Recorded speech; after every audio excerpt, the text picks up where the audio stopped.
Hello everyone, this is Sunil Jangra. तो आज का जो वीडियो रहेगा वो रहेगा एनसीईआरटी सॉल्यूशन का, और इसके अंदर हम करेंगे अल्टरनेटिंग करंट के एनसीईआरटी सॉल्यूशन को। और सबसे बड़ी बात, वन शॉट के अंदर हम इसको कंप्लीट करने वाले हैं। एंड बेस्ट पार्ट ये रहेगा कि इसके अंदर एनसीईआरटी एक्सरसाइज, एनसीईआरटी के मतलब सॉल्व्ड एग्जाम्पल, एडिशनल सब क्वेश्चन आपको मिलने वाले हैं। हर एक क्वेश्चन आपको इस वीडियो के अंदर करवाया जाएगा। एक बेस्ट वीडियो रहेगी एंड एक बहुत बढ़िया वे में आपको समझा दूंगा। बट वीडियो को शेयर कर दीजिए एंड चैनल पर अगर आप नए आए हैं तो चैनल को सब्सक्राइब कर लीजिए। तो चलिए आगे बढ़ते हैं। और आज का जो पहला क्वेश्चन है हमारा, देखिए ये रहा आपके पास फर्स्ट क्वेश्चन। इस फर्स्ट क्वेश्चन में आपसे क्या पूछा गया है? The peak voltage of N AC supply is 300 volt. What is the RMS voltage? ठीक है, ये आपसे आरएमएस वोल्टेज पूछ रहे हैं। सिंपल सी बात है। ठीक है, तो देखिए सिंपल सी बात है कि ये आपसे अभी पूछ रहा है कि आपको आरएमएस वोल्टेज निकालनी है। क्या निकालनी है? आरएमएस वोल्टेज निकालनी है।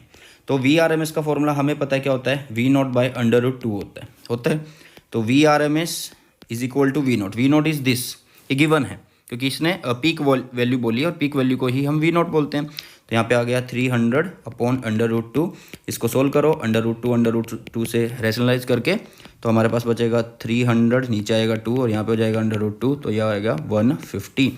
तो आपके पास आंसर आ गया 150। तो फर्स्ट पार्ट हमने खत्म कर दिया बहुत आसानी से। ठीक है, बिल्कुल आसान था ना। चलिए अब सेकंड क्या बोल रहे हैं? The RMS value of the current in AC circuit is 10 ampere. What is the peak value? अब आरएमएस वैल्यू पता है हमें। ठीक है, आरएमएस वैल्यू पता है। आई आरएमएस फॉर्मूला होता है आई नॉट बाई √2। तो ये आई नॉट पूछ रहा है आपसे, क्योंकि देखो पीक वैल्यू पूछ रहा है। पीक वैल्यू क्या है? तो मतलब ये आपसे आई नॉट पूछ रहा है। तो हम लिखेंगे I R M S √2 and I R M S is 10 into √2। इसको सोल्व कर लीजिए। सोल्व करने के बाद आपको मिलेगा 14.1 एम्पियर। ये वोल्टेज है तो इसको वोल्ट लिखेंगे और ये एम्पियर लिखेंगे। तो हो गया फर्स्ट क्वेश्चन। बहुत आसान था ना आसान। चलिए सेकंड क्वेश्चन पर चलते हैं। एनसीईआरटी पूरा सेक्शन हम कवर करने वाला है। मैंने पहले बोला है एग्जाम्पल, एक्सरसाइज एंड एडिशनल सभी करवा दूंगा मैं। ठीक है, चलिए सेकंड क्वेश्चन पे मूव करते हैं। सेकंड क्वेश्चन दिया आपको, a 100 ohm resistor is connected to 220 volt and 50 hertz AC source या AC supply. What is the RMS value of the current in the circuit? बहुत आसान क्वेश्चन। पहले गिवन चीज़ें लिख लेते हैं। क्या क्या गिवन है हमें गिवन है क्या है भैया? 200 वोल्ट से कनेक्ट किया हुआ है। तो इसका मतलब हमें जो वैल्यू दी हुई है वो एक आरएमएस वैल्यू दी हुई है। क्या दी हुई है? आरएमएस वैल्यू दी हुई है। ठीक है, चलो इसको लिख लेते हैं। तो भैया हमें गिवन है क्या? V R M S and V R M S is 220 volt. ठीक है, और फ्रीक्वेंसी आपको दी है 50 हर्ट्स। कितनी दी हुई है? 50 हर्ट्स दी हुई है। अब आपसे ये पूछ रहा है what is the value of RMS value of current. अब आरएमएस वैल्यू ऑफ करंट अगर आपको निकालना है तो आईआरएमएस क्या होता है? IRMS V R M S by resistance होगा ना, एंड रेजिस्टेंस इन्होंने दिया हुआ है यहाँ पे। तो को वी आर एम एस कितना है? 220, रेजिस्टेंस कितना है? 100। ठीक है, तो ये आ गया 2.2 एम्पियर। कितना आ गया? 2.2 एम्पियर। हो गया क्वेश्चन। तो फर्स्ट पार्ट इसका हो गया। सेकंड पार्ट की तरफ मूव करते हैं। सेकंड पार्ट में क्या बोल रहा है? What is the net power consumed over a full cycle? देखो वैसे तो पावर का पोर्शन जो है हमारे चैप्टर से उड़ चुका है। ठीक है, पावर का जो पोर्शन है मतलब हमारे इस चैप्टर से उड़ चुका है, बट फिर भी मैं जो है आपको पावर का करवा देता हूँ। बी पार्ट में ये पावर आपसे पूछ रहा है, तो बी पार्ट में हमें करना क्या है? देखो पावर कंप्लीट साइकिल में कैसे लिखते हैं? वो लिखते हैं हम P is equal to E या V बोल सकते हैं उसको आप, V R M S, I R M S and cos phi, ऐसे बोल सकते हो। ठीक है, अब यहाँ पे आपको गिवन क्या है? एक रजिस्टर गिवन है। तो रजिस्टर के केस में voltage and current same phase में होते हैं, तो मतलब फाई जो है वो 0 है। तो हम इसको लिख सकते हैं V R M S, I R M S. ठीक है, V R M S and I R M S लिख सकते हैं। क्लियर है इतना? चलिए, तो वी आर एम एस अभी हमने निकाला था, सॉरी दिया हुआ है कितना है? 220। आई आर एम एस 2.2 है, ये 10 लगा, इससे इसको कट कर देना। 2 मतलब 22 और 22 को मल्टीप्लाई कर रहे हैं तो 484 मिल जाएगा ना, 484 ओम मिल जाएगा। ठीक है, कितना मिल जाएगा? 484 ओम। सॉरी ओम नहीं आएगा, पावर है तो वोट आएगा यहाँ पे। क्या आएगा? वोट। आई थिंक क्लियर हो गया होगा। सब चीज़ें आपको क्लियर हैं कि कैसे ये चीज़ें हमने की हैं। इतने बढ़िया वे में हम इन क्वेश्चनों को कर चुके हैं, फर्स्ट और सेकंड को। क्वेश्चन नंबर थर्ड पर चलते हैं। थर्ड और फोर्थ साथ ही मैंने चिपका दिए हैं। थर्ड में देखिए आपको गिवन क्या क्या, पहले गिवन चीज़ों को लिख लेते हैं, वो ज़्यादा अच्छा रहता है। A light bulb is rated at 100 watt, मतलब पावर दी हुई है कितनी? 100 वोट। ठीक है, और यहाँ पे जो सप्लाई दी हुई है वो दी हुई है 220 वोल्ट। जो दिया होता है मतलब ये जो सप्लाई दी होती है VRMS ही है हमारे पास, ठीक है। अब फाइंड करना है आपको क्या, resistance of the bulb and the peak voltage of the source और द RMS करंट, ठीक है। मतलब एक तो आपको निकालना है रेजिस्टेंस, क्या निकालना है, रेजिस्टेंस। तो हमें एक फॉर्मूला पता है पावर का हमें एक फॉर्मूला पता है, वो क्या था, पावर का फॉर्मूला था V²/R, ठीक है, V²/R था। तो R अगर हमें निकालना है तो V²/P बन गया ना, V²/P।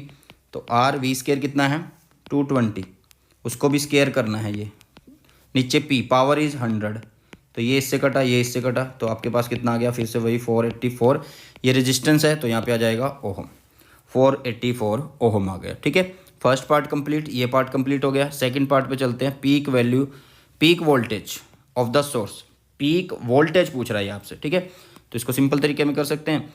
देखो VRMS क्या होता है, V0/√2, तो ये पीक वोल्टेज पूछ रहा है ना, तो V0 कैसे निकालेंगे, VRMS × √2। मैंने पहले बोला है कि जो चीज़ हमें ये दी हुई है ये RMS ही गिवन होता है, ठीक है। तो यहाँ पे आएगा कितना 220 एंड √2 है आपके पास, इसको सोल्व करिए आपका आंसर आ जाएगा, ठीक है।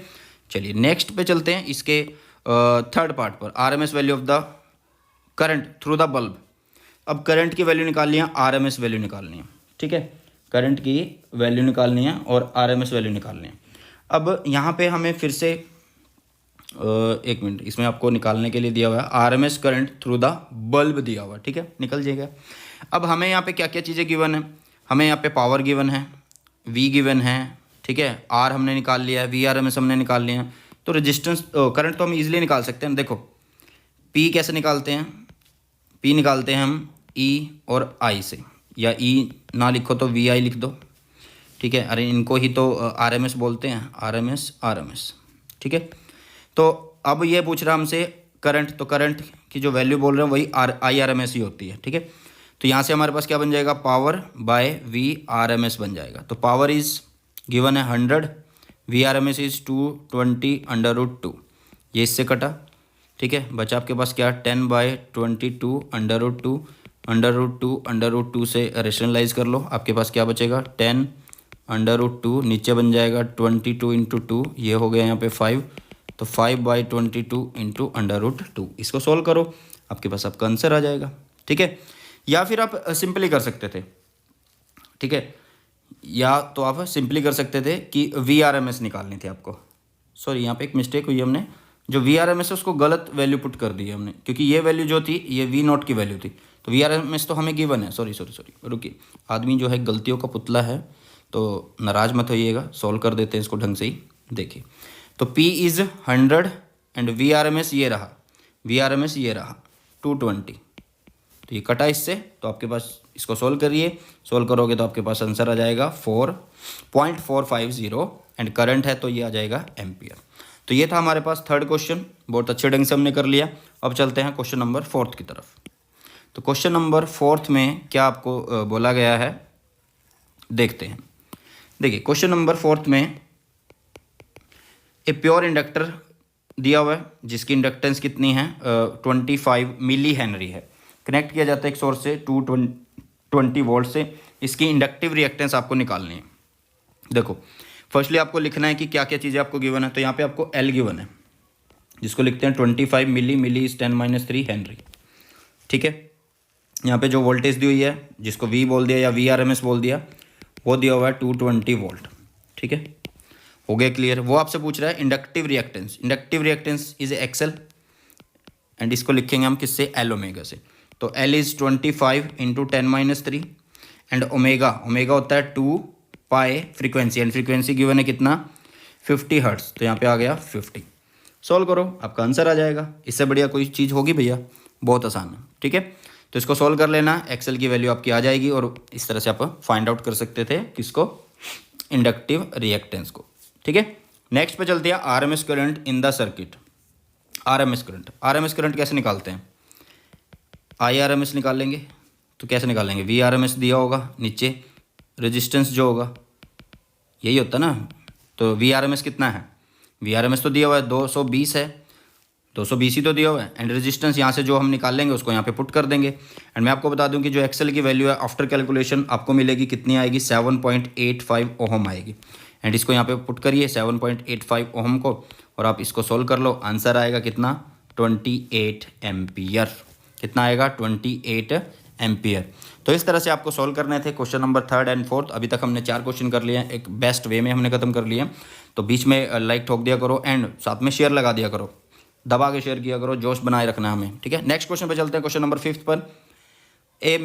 44 milli henry inductor is connected to 20 volt 50 hertz supply, determine the RMS value of the current, also find the net power absorb by the circuit. Same circuit है, सॉरी सेम क्वेश्चन की तरह आप बोल सकते हो। ये आपसे क्या पूछ रहा है, आरएमएस वैल्यू पूछ रहा है, निकालने हैं। तो हमें आरएमएस कैसे निकाल सकते हैं, या तो वी आरएमएस बाय रेजिस्टेंस से निकाल सकते हैं, ठीक है। तो यहाँ पे गिवन है आपको कितना, 220 वोल्ट, ये वी आरएमएस ही तो है। तो ये आई आरएमएस कितना हो गया, यहाँ पे वी आरएमएस की वैल्यू 220। रेजिस्टेंस कितना हुआ, रेजिस्टेंस कितना हुआ, रेजिस्टेंस एक्सएल होगा, क्योंकि यहाँ पे क्या है, ये एक इंडक्टर बोल रहा है। और एक्सएल कैसे निकालते हैं हम, एल ओमेगा से निकालते हैं। तो एल इज़ कितना है, 44, milli is 10-3 and omega is 2 pi, frequency is 50 hertz. तो इसको सोल्व करिए, आपको एक्सएल की वैल्यू मिल जाएगी। मतलब आपको आई आर एम एस कैसे निकालना है, 220 बटा में ये सारी value 44 into 10-3 into 2 pi into 50, ठीक है। इसको आप ऐसे लिख दीजिए, इसको आप ऐसे लिख दीजिए, 100 पाई कर दीजिए, इसको ज़्यादा अच्छा रहेगा, 100 पाई कर दीजिए, ठीक है। और इसकी 0 से ये 0 काट दीजिए एंड इसको इससे कट कर दीजिए, नीचे 2 आ जाएगा, ये हो गया 1/2 एंड साथ में हो गया 10, नीचे हो गया 10-3, वो ऊपर चला गया और नीचे है 10 पाई, ठीक है। इसको इससे कट कर दो तो आपके पास आ गया 50 पाई, 50/पाई पाई, ऐसे सोल्व कर लो, ठीक है। इसको सोल्व करिए, आपके पास आपका आंसर आ जाएगा, ठीक है। तो ये था RMS value of the current, कैसे आपको फाइंड आउट करनी है। अब ये सेकंड पार्ट बोल रहा है find the net power absorb by the circuit. अब देखो मैंने बोला है, हर बार बोला है कि पावर का जो क्वेश्चन है वो आपके सिलेबस में नहीं है अब की बार, तो फिर भी पावर का जो फॉर्मूला है वो रट लो कि कैसे लिखा जाता है, V R M S I R M S cos phi.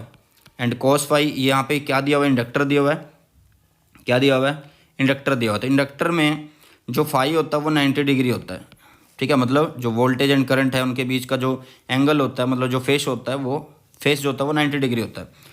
तो कोस फाई अगर हम 90 कर रहे हैं तो कोस 90 तो 0 होता है, तो यहाँ पे पावर जो होगी वो 0 होगी। पावर कंज्यूम्ड कितनी होती है इंडक्टर के अंदर, 0 होती है। तो इस तरह से हम क्वेश्चन नंबर 5th को कर सकते हैं बड़ी ईजी वे में। नेक्स्ट चलते हैं, नेक्स्ट क्वेश्चन होगा हमारा 6th क्वेश्चन, जो आपके पास दिया हुआ है। यहाँ पे एक बल्ब आपको दिया हुआ है, इस बल्ब में कुछ शैतानियाँ हमें करनी है, उन्हें पढ़ते हैं। क्या शैतानी यहाँ पे ये बोल रहा है, तो देखो ध्यान से पढ़ते हैं इस क्वेश्चन को। A light bulb and an open coil, ये देखो ये एक लाइट बल्ब है, ये एक कॉइल है। ओपन कॉइल है मतलब इसके अंदर कुछ नहीं है, एक वायर है बस, उसको लपेटा हुआ है। Are connected to an AC source through a key as shown in figure, कि सर्किट में जिस तरह से दिखाया गया उस तरह से हमने इसको कनेक्ट किया हुआ है। The switch is closed and after some time an iron rod is inserted.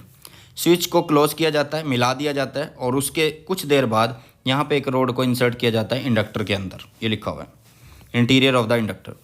The glow of the light bulb increases, B decreases, C unchange as the iron rod is inserted. आपको बताना है कि iron rod insert करने से जो glow है bulb का वो इंक्रीज होगा या डिक्रीज होगा या अनचेंज रहेगा जब हम रोड को इंसर्ट कर देते हैं। Give your answer with reason, आपको अपना आंसर देना है, विद रीज़न देना है, ठीक है। चलिए तो एक सिंपल सी बात देखिए कि यहाँ पे क्या होगा। यहाँ पे इंडक्टर लिया है, ठीक है। जो ग्लो होगा वो कौन डिसाइड होगा, कौन डिसाइड करेगा, वो करंट डिसाइड करेगा कि कितना करंट यहाँ से जा रहा है।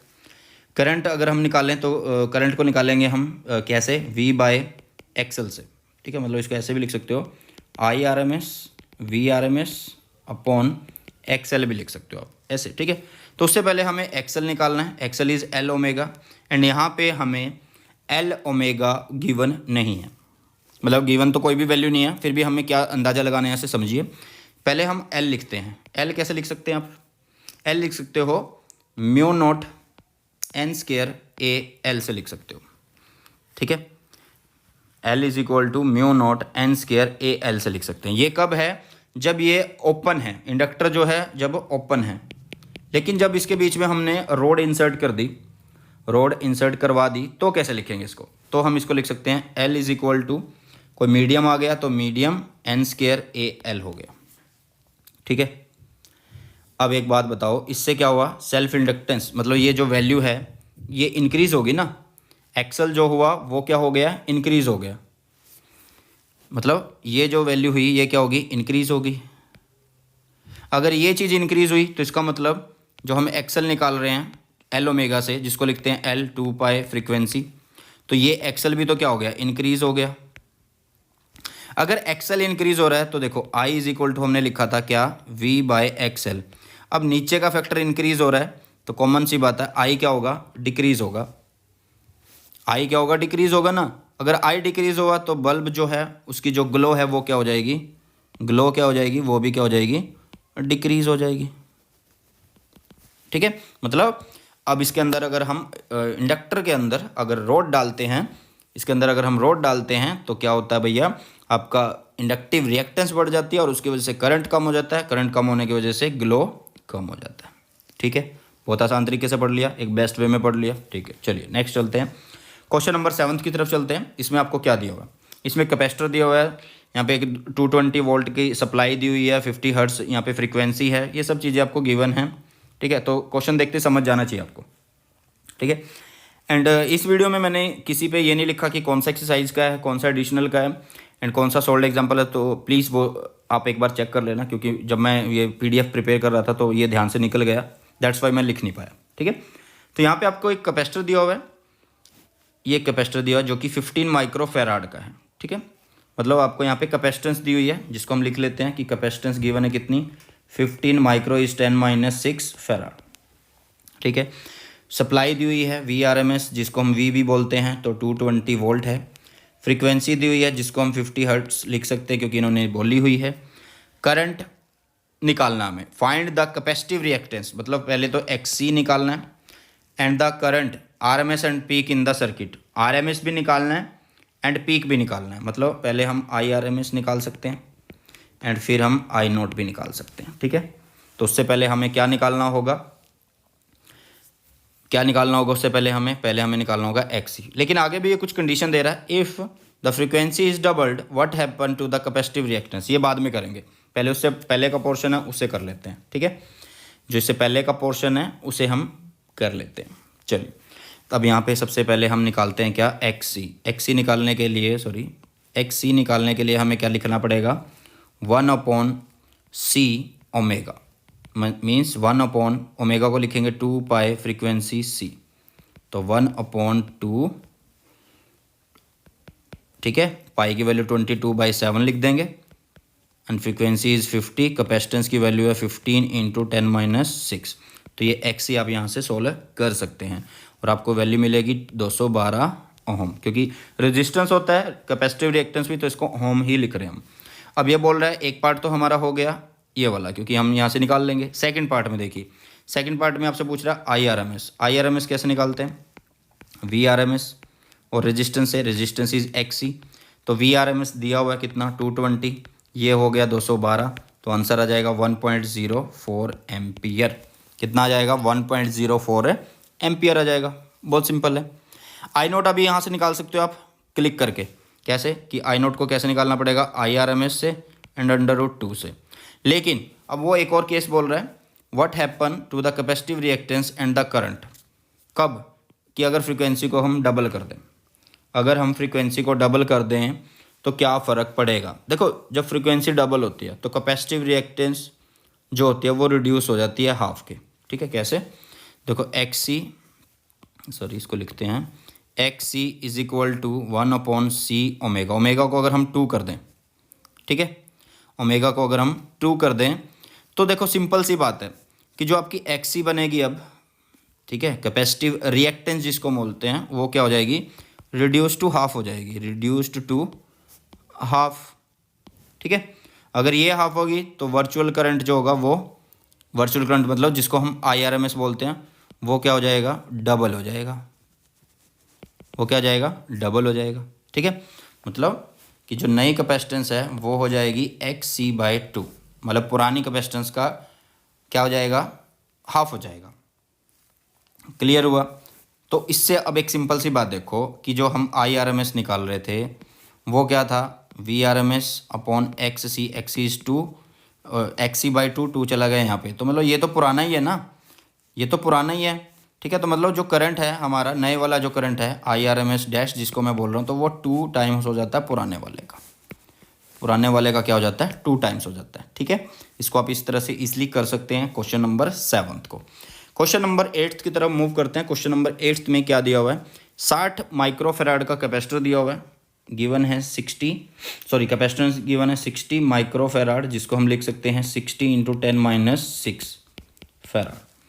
कनेक्ट किया जाता है 110 वोल्टेज सप्लाई से, इसको कनेक्ट किया जाता है 110 वोल्टेज सप्लाई से, मतलब VRMS कितना है 110, फ्रीक्वेंसी दी हुई है कितनी 60 हर्ट्ज, बहुत AC supply. Determine the RMS value of the current, भैया RMS वैल्यू नहीं निकालेंगे क्या, कितनी बार निकालें, VRMS कैपेसिटर है तो नीचे XC आ जाएगा, तो XC को कैसे निकालते हैं, XC को हम कैसे निकालते हैं, XC को हम निकालते हैं 1/C ओमेगा, मीन्स 1/ओमेगा को लिखेंगे 2, pi is 22/7, frequency is 50 hertz and capacitor is 60 × 10⁻6। तो यहाँ से हम XC निकाल लेंगे, क्या से निकालेंगे हम यहाँ से XC निकाल लेंगे, जिसकी वैल्यू कितनी आएगी 44.2 ओहम आएगी। एंड 44.2 ओहम आई तो यहाँ पे रख देंगे, तो देखो कैसे हो जाएगा, VRMS कितना है ये गिवन है, ये रहा आपके पास, ये रहा। ठीक है, तो यहाँ पे हम लिख देंगे क्या, VRMS इज 110, नीचे आएगा क्या XC एंड दैट इज 44.2, इसका 0.2 का ऊपर लग गया 0, तो बन गया क्या, ये 0 हट जाएगी। ठीक है, इसको सोल्व करिए 1100/442, इसको सोल्व करिए एंड अप्रोक्सीमेट आपका आंसर आ जाएगा 2.5 एम्पियर। ये आपका आंसर हो गया। ठीक है, तो क्वेश्चन नंबर 8 हमने कर लिया और एक बेस्ट वे में कर लिया है, बहुत अच्छे तरीके से कर लिया, और आई होप कि सबको अभी तक मज़ा आ रहा है। एंड वीडियो को शेयर करते रहिए, जोश बना के रखिए हाई। नेक्स्ट क्वेश्चन आपके पास, a lamp is connected in series with the capacitor, predict your observation for DC and AC connection, what happen in each case if the capacitance of the capacitor is reduced। क्या बोल रहा है ये, AC और DC के लिए आपको connection बनाने हैं। ठीक है, एक लैंप है, उसमें पहले आप कैपेसिटर लगा रहे हो, उसमें एक लैंप लगा रहे हो, उसको पहले सप्लाई दे रहे हो कौन सी DC, फिर दे रहे हो AC, तो आपको बताना है। ठीक है, चलिए, तो सबसे पहली बात मैं अगर आपको बताऊं, जो कैपेसिटर होता है वो क्या करता है, जो कैपेसिटर होता है वो क्या करता है, वो DC के लिए इनफाइनाइट रेजिस्टेंस रखता है। ठीक है, मतलब डू नॉट पास DC।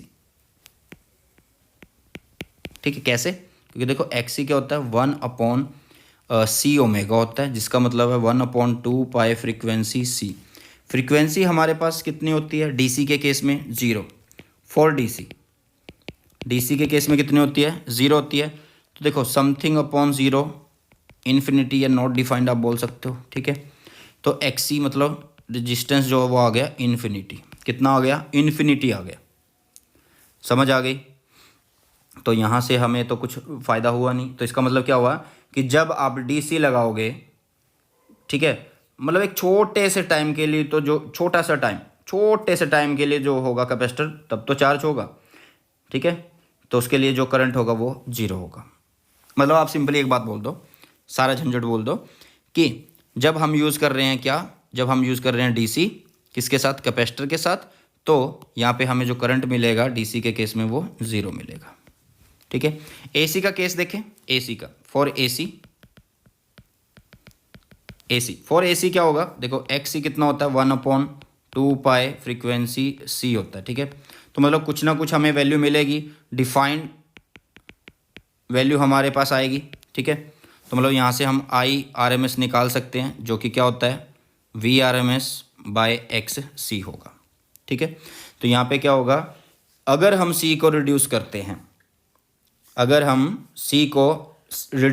हैं तो उससे क्या होगा, जो XC है वो इंक्रीज हो जाएगा। देखो अगर C को रिड्यूस करेंगे तो XC हो जाएगा क्या, इंक्रीज। इस नीचे वाली चीज़ को डिक्रीज़ कर रहे हैं, तो ये चीज़ इंक्रीज़ हो जाएगी। तो मैंने लिख दिया कि एक्स सी हो गया इंक्रीज़। अब अगर एक्स सी इंक्रीज़ हो गया तो इससे क्या पता लग रहा है, देखो अगर ये चीज़ इंक्रीज़ होकर यहाँ पे आ रही है तो इसके बाद ये क्या करेगी, जो IRMS होगा उसको डिक्रीज़ करेगी। ठीक है, मतलब reduces the current in the circuit.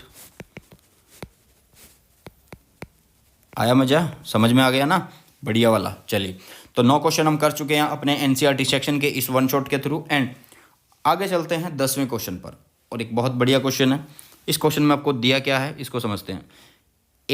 Register दिया हुआ है 200 ओम का एंड एक कैपेसिटर दिया हुआ है 15 माइक्रोफेराड, दोनों को सीरीज़ में लगाया जाता है। ठीक है, हम इसको लगा लेते हैं। देखो पहले लगाया हमने क्या, रजिस्टर, फिर लगाया एक कैपेसिटर, सीरीज़ में लगाया, और आगे उन्होंने बोल दिया कि एक सप्लाई दी जाती है। सप्लाई कितनी है, 220 वोल्ट की। इसकी फ्रीक्वेंसी कितनी है, 50 हर्ट्ज़ की।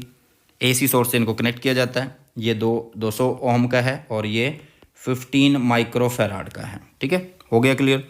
अभी आपसे क्या बोल रहा है, calculate the current in the circuit. Current in the circuit मतलब IRMS पूछ रहा है ये आपसे, क्या पूछ रहा है ये, IRMS पूछ रहा है। तो IRMS होता है VRMS by resistance, resistance is Z.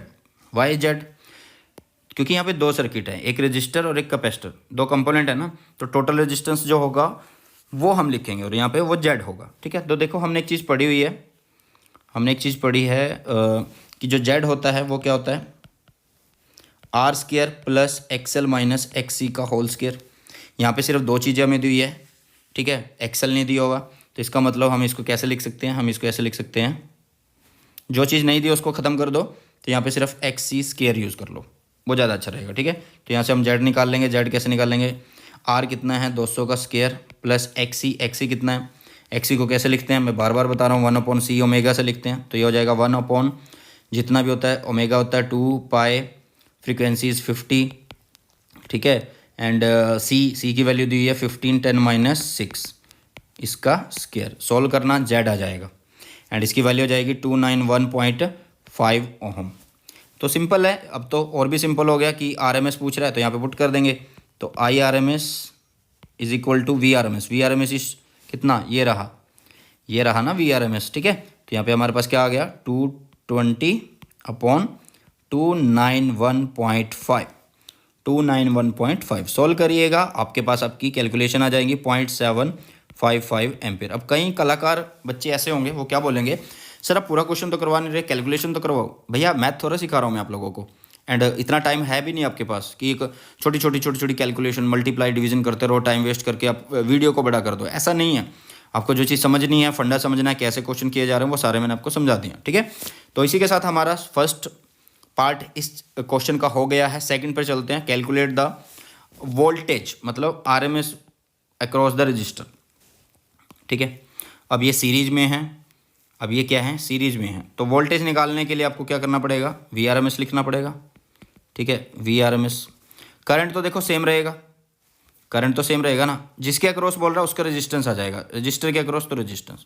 तो ये कितना आएगा यहाँ पे 0.755 इंटू रेजिस्टेंस इज 200। तो सोल्व करिए 5151 आ जाएगा आपके पास। ठीक है, 51 आ गया। ठीक है, 151 आ गया आपके पास, तो ये आंसर आ जाएगा। तो ये हुआ आपके पास रजिस्टर का। अगर कैपेसिटर का भी पूछ ले तो VC क्या बोलेंगे, IRMS एंड XC बोलेंगे। ठीक है, तो IRMS इस तो वही है 0.755 एंड XC जो हम यहाँ से निकालेंगे तो उसको पुट कर लेना, उसकी वैल्यू यहाँ पे रख देना, आपका आंसर आ जाएगा। बहुत बढ़िया तरीके से हमने इन क्वेश्चन को कर लिया। अब देखिए आगे क्या पूछ रहा है, आगे बोल रहा है is the algebraic sum of these voltage more than the source voltage, if yes resolve the paradox. क्या बोल रहा है ये कि जो एल्जेब्रिक सम है voltage of resistance end voltage of capacitor, क्या वो मतलब हमारी सोर्स वोल्टेज से ज़्यादा है, हाँ वो ज़्यादा ही आएगा। ठीक है, क्यों आएगा, देखिए इसको रब कर लेते हैं, पहले इसको कर लेते हैं ऐसे। हम जब वोल्टेज निकालेंगे तो हमारे पास जो VR के अक्रॉस वोल्टेज आएगी वो आ जाएगी 151, और जो वी सी के अक्रॉस आएगी मतलब कैपेसिटर के अक्रॉस वो आएगी 16.06 वोल्ट। तो हम अगर टोटल वोल्टेज देखें तो टोटल वोल्टेज जो बनेगी वो 311.06 वोल्ट बन जाएगी। ठीक है, तो इसका मतलब क्या है, ये more than the source voltage है। किसका है ये? More than the source voltage. ठीक है, ये क्या है भैया? मोर देन सोर्स वोल्टेज है, मोर देन सोर्स वोल्टेज।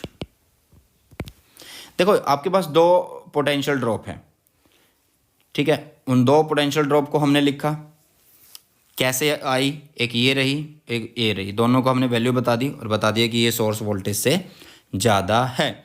अब इससे हो क्या रहा है? ये ऐसा क्यों होता है? क्योंकि ये सेम फेस में नहीं होती, क्योंकि जो वी आर है और वी सी है वो नॉट इन सेम फेस। ठीक है, तो उनको हम एडिट कर सकते हैं किस तरह से? ऑर्डिनरी नंबर की तरह। ठीक है, उनको हम ऐड कर सकते हैं ऑर्डिनरी नंबर की तरह। लेकिन अगर हमें ईएमएफ कैलकुलेट करना है फिर हम कैसे करेंगे? देखो, अगर हम ये जो वोल्टेज दी हुई है मतलब ईएमएफ अगर हमें कैलकुलेट करना है, जिसको हम ईआरएमएस बोलते हैं, तो वो होगा हमारा क्या? Voltage across register plus voltage across capacitor, ऐसे करेंगे। ठीक है, तो इसको जब हम सोल्व करेंगे तो हमारे पास जो आंसर आएगा वो पूरा 220 वोल्ट आएगा। ठीक है, क्योंकि V R and V C same phase में नहीं होते तो उनको हम अगर ऑर्डिनरी ऐड करते हैं तो उनकी वैल्यू ज़्यादा मिलती है। लेकिन अगर हम इस तरीके से ईएमएफ निकाल के देखें तो इसकी जो वैल्यू आएगी वो 220 वोल्ट ही आएगी। ठीक है, ठीक है, समझ गए? आगे चलिए, ओके, नेक्स्ट चलते हैं। नेक्स्ट क्वेश्चन हमारा 11वां क्वेश्चन रहेगा आज का इस वन शॉट का। तो क्वेश्चन नंबर 11 में आपको क्या दिया हुआ वो चेक करते हैं। यहाँ पे एक 100 माइक्रो फेराड का कैपेसिटर दिया हुआ है, सीरीज में है, कनेक्ट किसके साथ? 40 ओम रेजिस्टेंस के साथ सीरीज में है। ठीक है, मतलब कि ये एक कैपेसिटर है, इसके साथ एक रेजिस्टेंस लगाया और साथ में यहाँ पे एक सप्लाई दी और वो सप्लाई है कितनी? 110 वोल्ट। ठीक है, इससे पहले जो हमने क्वेश्चन किया है उसमें 220 वोल्ट थी और उससे पहले जो 8वां क्वेश्चन किया उसमें भी 110 वोल्ट थी। ठीक है, तो यहाँ पे दिया हुआ ये कितना? 40 ओम, यहाँ पे दिया हुआ ये कितना? 100 माइक्रो फेराड। ठीक है, क्लियर है इतना? फर्स्टली वो आपसे पूछ रहा है what is the current, maximum current in the circuit. मतलब मैक्सिमम वो आपसे क्या पूछ रहा है? मैक्सिमम करंट मीन्स वो आपसे पीक वैल्यू पूछ रहा है। तो मतलब आपको क्या निकालना है यहाँ पे? फर्स्ट पार्ट में आपको आई नॉट निकालना है, जिसकी वैल्यू होगी IRMS/√2। तो पहले हमें IRMS चाहिए, एंड IRMS हम कैसे निकाल सकते हैं? VRMS बाय रेजिस्टेंस से। ठीक है, तो VRMS कितना है? 110 एंड रेजिस्टेंस कितना हुआ आपके पास? रेजिस्टेंस इसका फॉर्मूला जेड से निकलेगा, जैसे कि मैंने पहले बोला कि दो चीज़ें गिवन है, कैपेसिटर एंड रेजिस्टर। ठीक है, तो कैसे निकालेंगे? जेड निकालेंगे आर का स्क्वायर प्लस XC का होल स्क्वायर। ठीक है, इस फॉर्मूले से हम निकाल लेंगे। तो पहले हम निकाल लेते हैं किसको? XC को। एंड XC कैसे निकालेंगे? 1/C omega. C is 100 10-6 and omega is 2 π/7 and frequency is 50।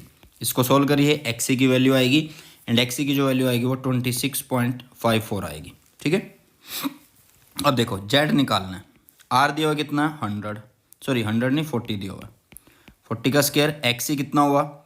XC हो गया 26.54 का स्क्वायर। इसको सोल्व करेंगे, जेड हमारे पास आएगा कितना? 48 ओम। तो रेजिस्टेंस रखो 48 ओम, उससे हमारा IRMS आ जाएगा। क्या आ जाएगा? IRMS। तो ये बन जाएगा 2.29 एम्पियर। 2.29 एम्पियर। तो फर्स्ट पार्ट बिल्कुल आसान तरीके से हमने कर लिया। ठीक है, अब चलते हैं टाइम लैग के बीच में। What is the time lag between the current maximum and the voltage maximum. ठीक है, देखो टाइम जो लैग होता है उसको निकालने का फॉर्मूला हमारे पास ये होता है। इसको पहले रब कर लेते हैं। जो टाइम लैग होता है उसको निकालने का फॉर्मूला जो होता है वो मैं लिख देता हूँ पहले। देखिए, इसको नोट भी कर लेना। वैसे तो ये मुश्किल ही मिलेगा आपको अपने सिलेबस के अंदर, मतलब पेपर में मुश्किल ही मिलेगा ये। टाइम लैग होता है T से। ठीक है, तो टाइम निकालना T वो क्या होता है? 5/ω होता है। 5/ω होता है। ठीक है, क्योंकि जो 5 होता है वो ओमेगा टी होता है। तो हमें टाइम गैप निकालना है तो 5/ओमेगा। इतना चीज़ समझ में आ गई। 5 = ओमेगा टी एंड टी निकालेंगे तो वो टाइम लैग है। अब टाइम लैग निकालने के लिए हमें 5 चाहिए, तो पहले हमें 5 चाहिए, ठीक है, क्योंकि हमें ओमेगा की वैल्यू तो पता है क्या होती है, हमें ओमेगा की वैल्यू तो पता है ना, 2 पाई फ्रीक्वेंसी होती है। हमें चाहिए ये ऊपर का पोर्शन 5, तो 5 निकालना हमें। तो 5 कैसे निकाल लेंगे? देखो इन्होंने क्या बोला है, यहाँ पे एक कैपेसिटर है और एक रजिस्टर है। चलो कर लेते हैं, एक कैपेसिटर है एक रजिस्टर है। तो मतलब कैपेसिटर के केस में क्या होता है कि जो वोल्टेज होती है और करंट होते हैं वो सेम फेस में होते हैं, ठीक है, कि वोल्टेज एंड करंट जो होते हैं वो सेम फेस में होते हैं, ठीक है। ये जैसे कि यहाँ पे मैंने लिख दिया IRMS, ठीक है, ये VRMS और VR भी लिख सकते हो। दूसरा कि कैपेसिटर के केस में क्या होता है कि जो वोल्टेज है वो करंट को क्या करती है, लैग कर जाती है, ठीक है, करंट को क्या कर देती है, लैग कर देती है। तो मैंने बना दिया नीचे क्या, VC बना दिया, ठीक है, क्या बना दिया, VC। क्यों बनाया? क्योंकि देखो मैंने करंट लिया इस एक्सिस पर, रजिस्टर के केस में सेम फेस में होता है वोल्टेज, तो इस केस में बना दिया कौन, रजिस्टर। कैपेसिटर होता है 90 डिग्री का चेंज आता है, तो यहाँ पे बना दिया। तो ये रेजिस्टेंस ये कैपेसिटर बन गया। इनका जो बनाएंगे हम रिजल्टेंट वो किस साइड बनेगा, वो बनेगा इस साइड। बन गया रेजिस्टेंस, सॉरी एक ट्रायंगल बन गया। क्या ये देखो, ये ऐसे ये ऐसे, ठीक है, ऐसे। तो यहाँ से एक चीज़ देखो कि ये जो फाइनल चीज़ है हमारी, फाइनल EMF है या वोल्टेज है, वो कितना जो है भैया एंगल बना रहा है इसके साथ, 5 एंगल बना रहा है। तो ये चीज़ हमें निकालनी है बस। तो मैंने बोला था कि जब भी 5 निकालना हो तो क्या निकाल दो, 10 से निकाल दो। 10 कितना होगा, 10 क्या होता है, 10 क्या होता है, देखो पंडित बद्री प्रसाद हर हर बोले, ठीक है। तो मतलब परपेंडिकुलर, आपके पास क्या आएगा, परपेंडिकुलर और बेस आ जाएगा, ठीक है, क्योंकि ये एंगल के सामने क्या होता है, परपेंडिकुलर, बट ये की जगह हम इसको भी मान सकते हैं, ठीक है। चलिए तो इसको सॉल्व करते हैं। तो 10 क्या हो गया, VC/VR हो गया, VC/VR। तो मतलब 5 अगर मुझे चाहिए तो 5 कैसे लिखूंगा मैं, 10 × VC/VR, VC/VR मैं यहाँ पे लिख दूंगा, ठीक है। तो बस अब यहाँ से सॉल्व करिए, आपके पास आपकी वैल्यूज़ आ जाएंगी सारी, आपके पास आपकी सारी वैल्यूज़ आ जाएंगी। देखो VC क्या होगा, इसको हम फर्दर कैसे लिख सकते हैं, 10 VC is IR and VC is IXC, ठीक है, एंड VR इज़ IR। तो ये R कट गया, सॉरी ये I कट गया, बचा कौन, XC/R। तो XC को लिखेंगे क्या, 1/C ओमेगा, एंड R पहले से पता है, तो यहाँ पे हो गया ये, ठीक है। मतलब कि जो 5 है वो हो गया 10 × 1/C ओमेगा R के इक्वल। तो यहाँ से आप अपना 5 निकालिए और टाइम के अंदर पुट कर दीजिए, कौन सा टाइम, ये वाला, ठीक है। तो यहाँ से आपका आंसर आ जाएगा, and answer is 1.5 milli second, 1.5 milli second. तो कुछ भी नहीं था इस क्वेश्चन में, ज़्यादा मतलब सोचने का नहीं था। बच्चे कभी सोचते ना कि बहुत मुश्किल क्वेश्चन होते हैं NCERT के, हमसे लगते नहीं, ऐसा कुछ नहीं होता भैया। प्रैक्टिस मैटर्स अलॉट, प्रैक्टिस बहुत ज़्यादा जो है वो डिपेंड करते हैं कि आप कितनी प्रैक्टिस कर रहे हो, ठीक है। नेक्स्ट पार्ट पे चलते हैं, सी पे। इन्होंने बोला है सी पार्ट के अंदर, obtain the answer to A and B if the circuit is connected to 110 volt 12 kilohertz supply. मतलब वही वोल्टेज है बट फ्रीक्वेंसी को बढ़ा दिया है, कितना कर दिया, 1-2 किलोहर्ट्ज़, मतलब 12,000 हर्ट्ज़। पहले सिर्फ 50 हर्ट्ज़ थी, मतलब ये क्या कर दिया, हाई फ्रीक्वेंसी बना दी। अब क्या बना दी, हाई फ्रीक्वेंसी, ठीक है। अब एक बात देखो, हाई फ्रीक्वेंसी पे अब हमें क्या फ़र्क दिखेगा, हाई फ्रीक्वेंसी पर हमें क्या फ़र्क दिखने वाला है, ठीक है। अब ये वैल्यू क्या किस किस की निकाल रहे हैं, A एंड B की। A एंड B कौन है, A एंड B तो वही है ना, what is the maximum value of the current. पहले तो हमें करंट चाहिए ना, कि दोबारा से हमें IRMS चाहिए, बट IRMS निकालने के लिए वही चाहिए, VRMS upon resistance, resistance is Z, और Z के अंदर यूज़ कौन हो रहा था, XC। तो मतलब पहले हमें घूम फिर के XC निकालना पड़ेगा। तो XC कितना है, XC होता है 1/2 पाई फ्रीक्वेंसी C। अब एक बात बताओ, 1/2 पाई फ्रीक्वेंसी कितनी कर दी, 12 1000 कर दी, 12,000, ठीक है। और साथ में कैपेसिटेंस कितनी है यहाँ पे दी हुई है, 100 माइक्रो मीन्स -6, ठीक है। तो ये आएगी कितनी, 0.13 ओहम, 0.13 ओहम आ जाएगी। अब एक बात बताओ, एक्सी जो है वो कम हो गया, एक्सी जो है वो कम हो गया, मतलब 0 के लगभग हो गया। तो इसका मतलब जो हाई फ्रीक्वेंसी है ये हमारी, उस पर जाके जो एक्सी है वो क्या करता है, वो नेग्लिजिबल रेजिस्टेंस ऑफर करता है। एक्सी जो है offers negligible resistance at very high frequency, बहुत हाई फ्रीक्वेंसी पर ये नेग्लिजिबल रेजिस्टेंस शो करता है, ठीक है। इसी तरह से अगर हम डीसी लगाएं, डीसी के लिए लगाएं तो एक्सी कितना होता है, इन्फिनिटी होता है। और यहाँ पे आके वो क्या कर देता है, कंप्लीटली ब्लॉक कर देता है द डीसी। किसको कर देता है, डीसी को बिल्कुल ब्लॉक कर देता है, ठीक है। तो हाई फ्रीक्वेंसी पर हमें एक्सी निकालना था, उससे आप IRMS भी निकाल सकते हो, टाइम गैप भी निकाल सकते हो, बट उसके बाद उन्होंने सिर्फ इसका आपसे पूछा था बिहेवियर, ठीक है, डीसी के साथ, तो वो हमने लास्ट वाले में बता दिया, ठीक है। इस तरह से आप इस क्वेश्चन को कर सकते हो। 11वां क्वेश्चन थोड़ा बड़ा क्वेश्चन था, समझने में हमें थोड़ा टाइम लगा, लेकिन एक अच्छे वे में हमने, एक बेस्ट वे में जो है भैया इसको कर लिया। नेक्स्ट क्वेश्चन पे चलते हैं। नेक्स्ट क्वेश्चन जो है हमारा वो है क्वेश्चन नंबर 12। इस क्वेश्चन को नहीं करवाया जाएगा क्योंकि ये सेम क्वेश्चन है, सिर्फ फ़र्क क्या होगा, यहाँ पे इंडक्टर लग जाएगा आपके पास। क्या लग जाएगा, इंडक्टर। तो सर करवा दो ना भैया, नहीं करवाते इसको बार बार, ठीक है। क्यों नहीं करवाते, मैं बता देता हूँ। ये फ़र्क आएगा, ये इंडक्टर हो जाएगा, ये रेजिस्टेंस सेम है, सब कुछ वही है, ठीक है। बस जो यहाँ पे आप टाइम गैप निकालोगे, टाइम गैप कैसे निकालते हैं, देखो फाई इज इक्वल टू क्या था, ओमेगा टी। टाइम निकालेंगे तो फाई बाय ओमेगा। जो फाई निकालना वो कैसे निकालेंगे, ठीक है, उसके लिए ग्राफ चाहिए। तो रेजिस्टेंस के केस में जो करंट है वो इसी साइड है, इंडक्टर है, इंडक्टर में लीड करती है वोल्टेज करंट को, तो ऊपर बन जाएगा, बस फ़र्क ही आएगा, ये आ गया ऐसे। तो कुछ भी फ़र्क नहीं है, और फिर से वही ये फाई बन रहा है इसके साथ, बाकी सारी चीज़ें वही हैं, आप इजीली कर सकते हो। सारी चीज़ें मैंने बता दी हैं, एक अच्छे वे में और एक अच्छे ढंग से कर सकते हो, ठीक है। और आप बता देना कि how does an inductor behave in A DC circuit after the steady state. DC circuit में किस तरह से काम करता है, ये कई बार मैंने बता दिया आपको, कई बार ये केस बता दिए हैं कि डीसी, जैसे डीसी में होता है एक्सएल, ठीक है। XL means L omega, and L omega means 2 pi frequency L, ठीक है।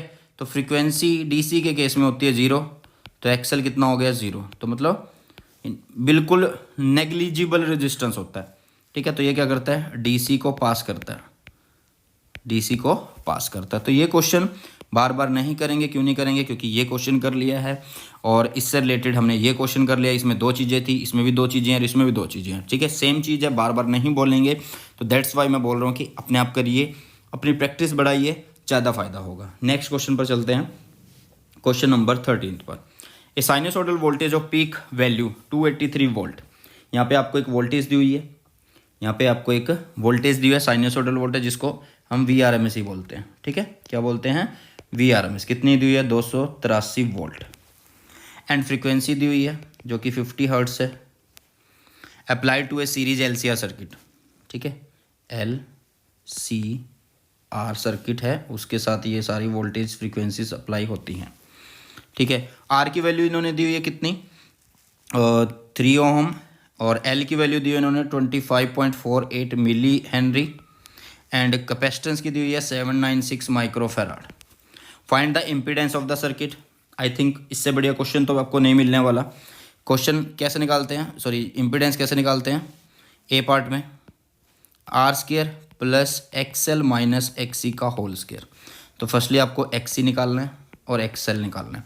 XC इज़ 1/C ओमेगा और XL is L omega, means 1/2 pi frequency C, XL is 2 pi frequency L, ठीक है। तो यहाँ से करिए भैया, यहाँ से करिए और हो जाएगा आपका क्वेश्चन, ठीक है। अब मैं यहाँ पे आपको बताने लग जूँ कि ये वैल्यू हुई, ये वैल्यू हुई, उसका कोई फ़ायदा नहीं है, ठीक है। वैसे मैं आपको बता दूंगा कि अगर आप XL निकालोगे आफ्टर कैलकुलेशन तो आपको 8 ओम मिलने वाला है, एंड XC जो निकालोगे वो आपको क्या मिलेगा, वो मिलेगा आपको 4 ओम। आफ्टर कैलकुलेशन, ठीक है, कुछ भी नहीं करना उसके बाद। तो जेड आर इज़ 3, तो 3 का square plus XL is 8, XC is 4, तो 8 माइनस 4 4 एंड स्क्वायर, तो ये हो आपके पास 9 और प्लस 16 तो 25 और यह हो गया आपके पास 5।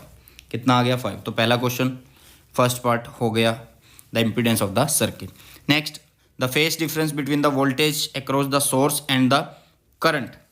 आपको फेज डिफरेंस निकालना है किसके बीच में, मतलब ये एलसीआर सर्किट है एंड एलसीआर सर्किट का आपको सबको फेज डायग्राम पता होगा। देखो यहाँ था, यहाँ और यहाँ था वी आर, क्योंकि यहाँ पे आई आर एम एस जा रहा था, यहाँ पे था वी सी, यहाँ पे था वी एल और यहाँ पे था हमारे पास वी एल माइनस वी सी, तो हम एक ये निकाल लेंगे, ठीक है, ये हो गया 5, ठीक है। तो ये चीज़ आपको निकालनी है 5 फेज डिफरेंस।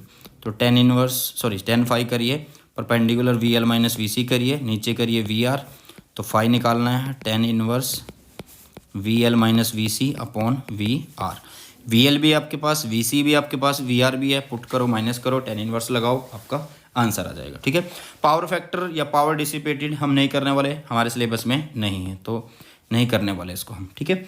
वैसे आप मतलब करना चाहते हो तो कर सकते हो, मैंने बोला है, ठीक है, पहले के क्वेश्चन में मैंने समझा दिया कि पावर को कैसे सोल्व करना है। नेक्स्ट क्वेश्चन पे चलते हैं, क्वेश्चन नंबर 14 पर। क्वेश्चन नंबर 14 आपको क्या कहता है, ध्यान से सुनिए। देखिए यहाँ पे क्या बोला है कि आपके पास फ्रीक्वेंसी है, सॉरी ये कुछ मानने के लिए बोल रहा है आपको। Suppose the frequency of the source in the previous question can be varied, कि पिछले क्वेश्चन में जो फ्रीक्वेंसी है वो बदल सकती है, वेरिएबल हो सकती है। What is the frequency of the source at which resonance occur, ठीक है। Calculate the impedance, the current and the power dissipated at the resonance. कि अगर ये बोल रहा है कि पिछले क्वेश्चन में जो फ्रीक्वेंसी है वो अगर वेरिएबल हो, ठीक है, तो आपको क्या निकालना है, what is the frequency of the source निकालना है एट विच रेजोनेंस अकर। तो रेजोनेंस अकर होने के लिए जो फ्रीक्वेंसी निकलती है वो कैसे निकलती है, हमें पता ओमेगा होता है 1/√LC होता है, ठीक है। इस तरह से निकाल सकते हो आप, इस तरह से हम निकाल सकते हैं। क्यों, क्योंकि हम यहाँ से फ्रीक्वेंसी इजीली निकाल लेंगे, क्योंकि ओमेगा हमें पता है 2π फ्रीक्वेंसी होता है, और फ्रीक्वेंसी कैसे निकालेंगे, ओमेगा/2π। तो पहले हम ओमेगा निकाल लेते हैं, ठीक है, जिसको हम ओमेगा नॉट बोल रहे हैं। तो यहाँ पे आपके पास सारी चीज़ें गिवन हैं। देखो ओमेगा 1/√L, L आपको गिवन था पिछले डायग्राम में, देखिए ये वाले में, ठीक है। तो यहाँ पे मैं लिख देता हूँ कितना, 25.48 इंटू सी की वैल्यू कितनी दी है 796, और वो दी है माइक्रो में, तो 796 माइक्रो 10⁻6। इसको सॉल्व करेंगे, हमारे पास ओमेगा की वैल्यू आएगी, और ओमेगा की जो वैल्यू आएगी वो आएगी 222.1 रेडियन पर सेकेंड, ठीक है। 222 मतलब 222.1, ठीक है। यहाँ से हमारे पास ओमेगा आ गया, जिसको ओमेगा नॉट बोल रहे हैं। अब हमें चाहिए क्या, फ्रीक्वेंसी। तो फ्रीक्वेंसी को कैसे लिखें, फ्रीक्वेंसी को लिख सकते हैं हम 222.1 अपॉन 2π इज 22/7, 7 चला गया ऊपर, यहाँ से कट हो गया, बाकी चीज़ें सबको सोल्व करिए, आपका आंसर आ जाएगा, ठीक है। तो यहाँ से आपकी आ जाएगी फ्रीक्वेंसी। अब ये बोल रहा है कि इम्पीडेंस भी निकाल लो रेजोनेंस पर। कहाँ पे बोल रहा है, रेजोनेंस पर। तो एक चीज़ याद रखो, एट रेजोनेंस, तो भैया जो एक्सएल होता है वो एक्सी के इक्वल होता है, मतलब जो जेड होता है वो सिर्फ आर की वजह से हो जाता है, ठीक है। जो जेड होता है वो आर की वजह से होता है, मतलब अगर आपसे कोई जेड पूछना चाहता है तो वो कितना है, अब वो सीधा अब आपके पास ये रहा 3 ओम, ठीक है। वो कितना है, मतलब अब जेड कितना हो गया 3 ओम हो गया। अब करंट वही VRMS upon Z is due to only R, तो VRMS कितना है यहाँ पे, यहाँ कितना है, देखिए इन्होंने वोल्टेज सप्लाई कितने बोल लिया 283, ठीक है। तो 283 नीचे Z due to only Z is due to only resistance, तो रेजिस्टेंस कितना है 3 ओम का है, ठीक है। तो उसको हम यहाँ पे लिख देंगे, तो इससे हमारा आंसर आ जाएगा, ठीक है। आई थिंक अब तो एक बेस्ट वे में हमने कर लिया है इसको, और एक अच्छे वे में समझ भी आ जाएगा आपको। एंड पावर डिसिपेशन मैंने बोल दिया कि बार बार हम नहीं कर रहे उसको, एक बार हमने कर लिया है। P is equal to ERMS IRMS and cos phi लिखते हैं, ठीक है, यहाँ से आप कर सकते हो, ठीक है।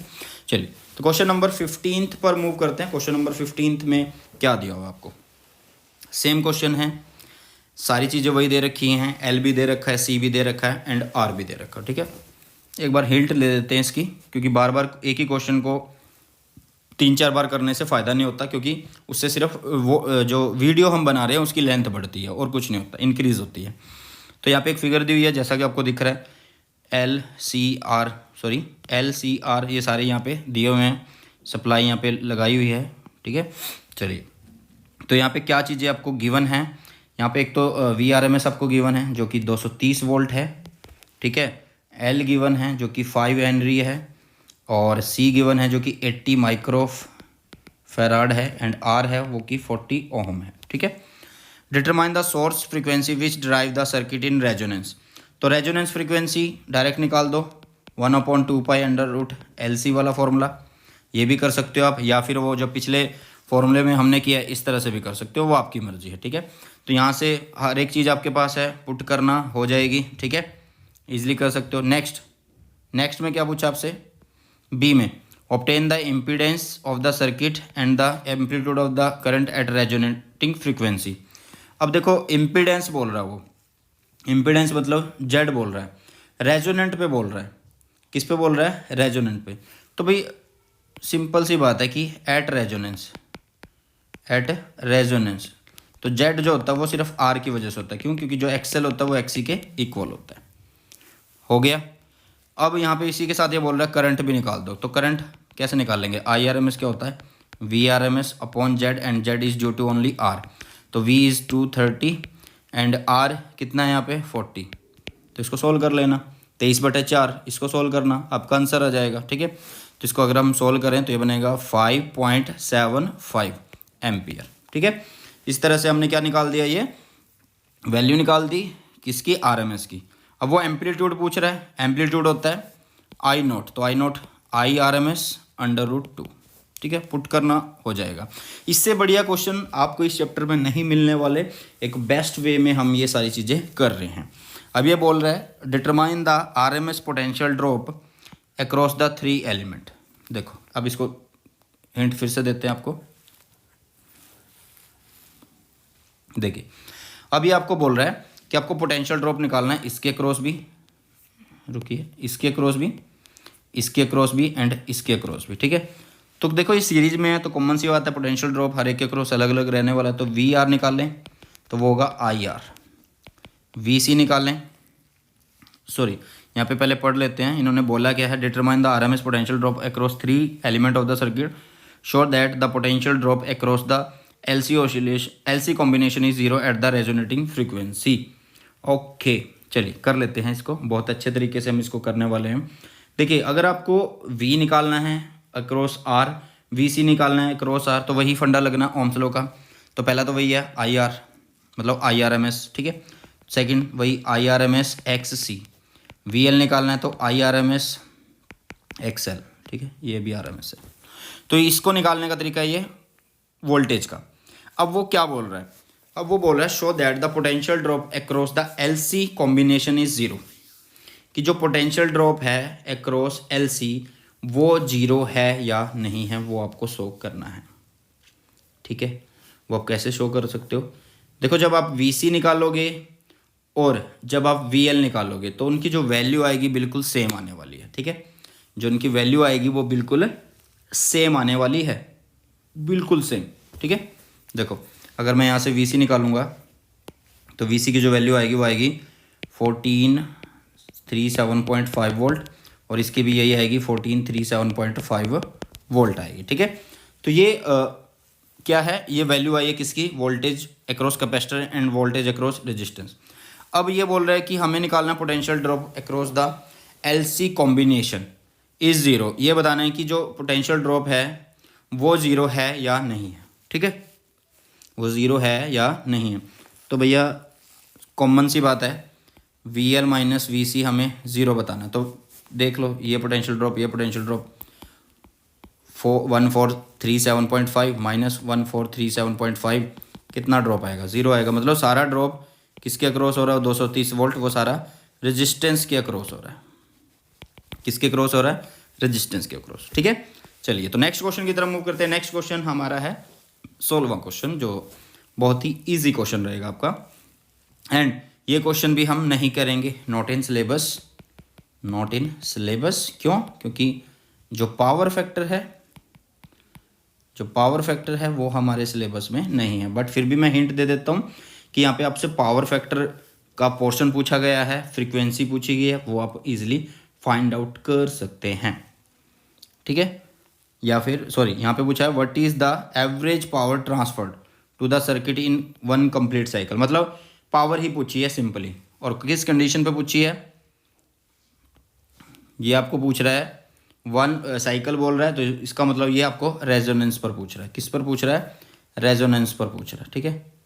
वैसे तो हमारे सिलेबस में नहीं है, फिर भी स्टेट बोर्ड का बच्चा इसको कर सकता है ईजिली। मैंने बहुत इस तरह के क्वेश्चन करवाए भी हैं, समझाए भी हैं, ठीक है। तो नेक्स्ट क्वेश्चन पर चलते हैं, टाइम वेस्ट नहीं करते हैं। तो नेक्स्ट क्वेश्चन है 17वां क्वेश्चन आपका, और इस क्वेश्चन में आपको क्या दिया हुआ है, देखिए आपको ऑब्टेन करना है रेजोनेंट फ्रीक्वेंसी, जिसको हम लिख रहे हैं ओमेगा आर, किसकी? LCR सर्किट की, ठीक है। तो ओमेगा आर को लिखते हैं ऐसे, क्योंकि ओमेगा को 1/√LC से लिखते हैं ना, ठीक है। तो 1/√L कितना दिया हुआ है? 2। C कितना दिया हुआ है? 32 × 10⁻6।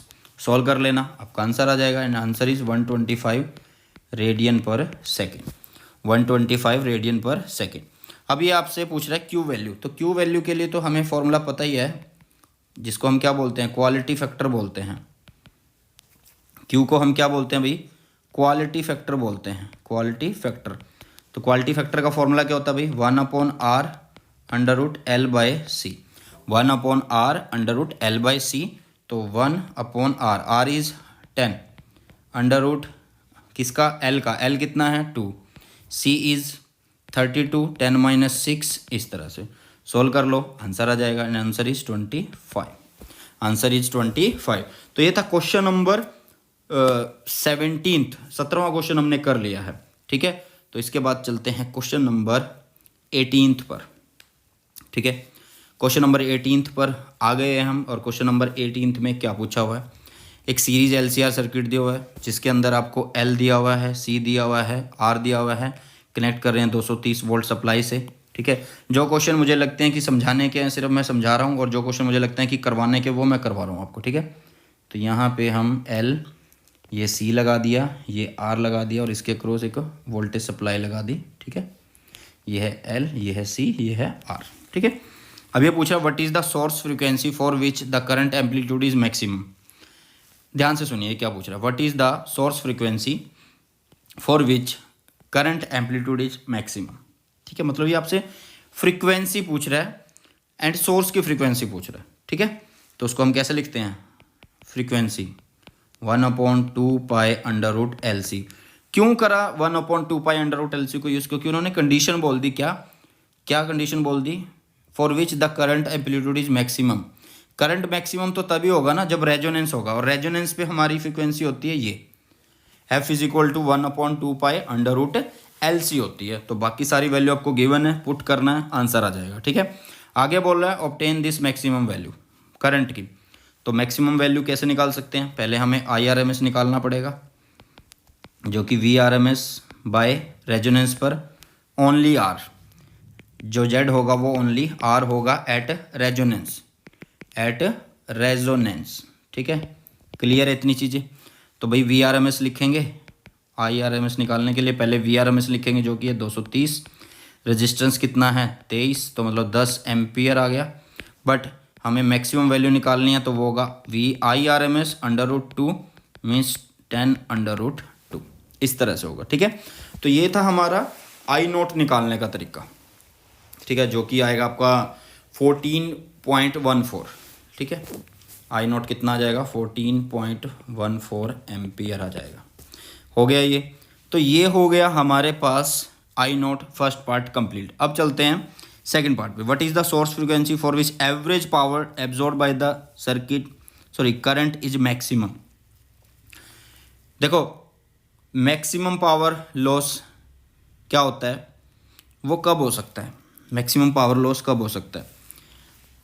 मैक्सिमम पावर लॉस तब हो सकता है कि सारी ड्रॉप जो है वोल्टेज वो रेजिस्टेंस के अक्रॉस हो, ठीक है, क्योंकि रेजोनेंस में XL तो XC के इक्वल हो जाता है, तो जो जेड है वो सिर्फ आर की वजह से है, ठीक है।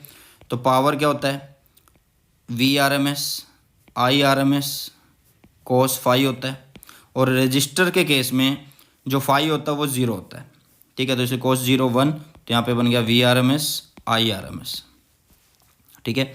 V R M S I R M S, तो सारी चीज़ें हमने निकाल लिया है। वी आर एम एस आपके पास है ही है, और ये रहा ये, तो ये आ गया कितना 2300, और ये हो गया वोट, ठीक है।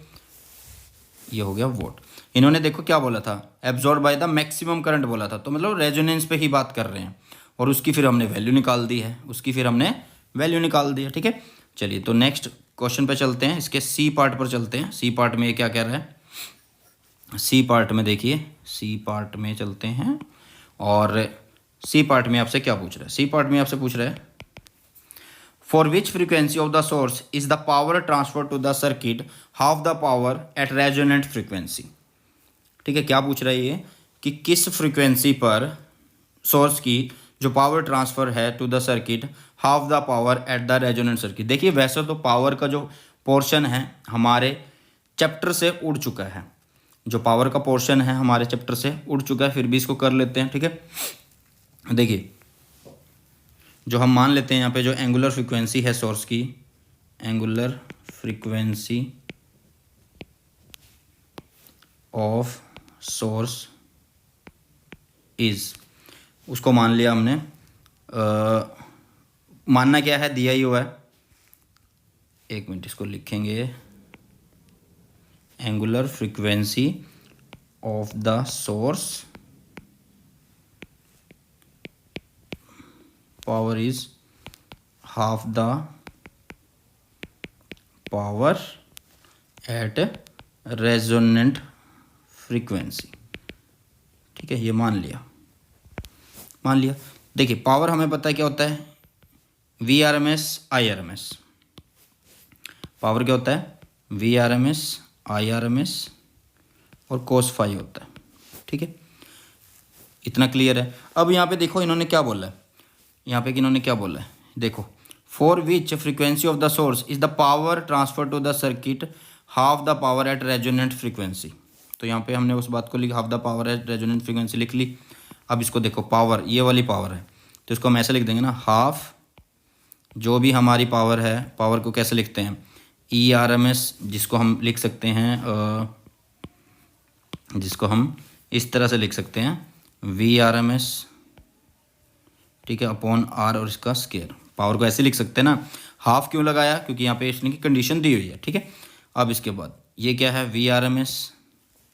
आई आर एम एस को कैसे लिख सकते हैं, आई आर एम एस को भी तो ऐसे लिख सकते हैं, V R M S by Z, and resistor का केस है और रेजोनेंट का केस है, तो कोस फाई हो गया 1। क्यों हो गया 1, क्योंकि फाई होता है 0 डिग्री, क्योंकि सेम फेस में होते हैं करंट और वोल्टेज। हो गया क्लियर। तो अब देखो यहाँ से जब हम चीज़ों को सोल्व करेंगे तो ये और ये तो कट गया इसके साथ, तो हमारे पास मिला क्या, 1/2R is equal to 1/Z, मतलब Z is equal to 2R हो गया, ठीक है। Z इज इक्वल टू कितना हो गया, 2R हो गया। क्लियर है, इतना समझ में आ गया, ठीक है। हमारे पास क्या आ गया, हमारे पास आ गया 2R एंड ZR, ठीक है। इसको दोबारा से कट कर लेते हैं, अगर नहीं समझ में आया देखिए कैसे करना है इसको। अब यहाँ से हम एक चीज़ लिख रहे हैं कि हाफ, ये क्या बन गया, वी आर एम एस का स्केयर अपॉन आर। यहाँ पे क्या बनेगा, यहाँ पे बनेगा वी आर एम एस का स्केयर, और नीचे हो गया जेड। हो गया इतना। अब ये कट गया किसके साथ, इसके साथ, तो हमारे पास क्या बचा, इस आर को यहाँ पे भेज दें, तो ये आर बाय जेड बच गया, आर बाय क्या बच गया, जेड बच गया। इतना क्लियर हो गया या नहीं हो गया, ठीक है। तो मतलब हमारे पास क्या आया, R by Z is equal to 1/2 is equal to 1/2 आ गया। तो मतलब मैंने इसको लिख दिया Z is equal to 2R, square कर दूँ तो ऐसे कर दूंगा, ठीक है। अब हमें पता है कि जो जो इम्पिडेंस होता है जिसको हम जेड लिखते हैं, ठीक है, जिसको हम जेड लिखते हैं उसको कैसे लिखते हैं, देखो यहाँ पे जेड स्केयर है ना हमारे पास, 2R स्केयर ऐसे, whole square is equal to ये 2R है, ठीक है। अब यहाँ पे चीज देखो, ये चला गया इधर तो क्या बचा, XL minus XC is equal to R. तो एक्सएल को क्या लिख सकते हैं, ओमेगा एल, एक्सी को क्या लिख सकते हैं, ओमेगा सी, ये हो गया क्या, आर। ठीक है, एल को कॉमन लो, यहाँ पे बचेगा क्या, एल को कॉमन ले लो और ओमेगा ओमेगा से मल्टीप्लाई कर दो दोनों साइड, तो ये हुआ ओमेगा स्क्वायर माइनस 1/LC, यहाँ पे क्या जाएगा, आर बाई एल ओमेगा।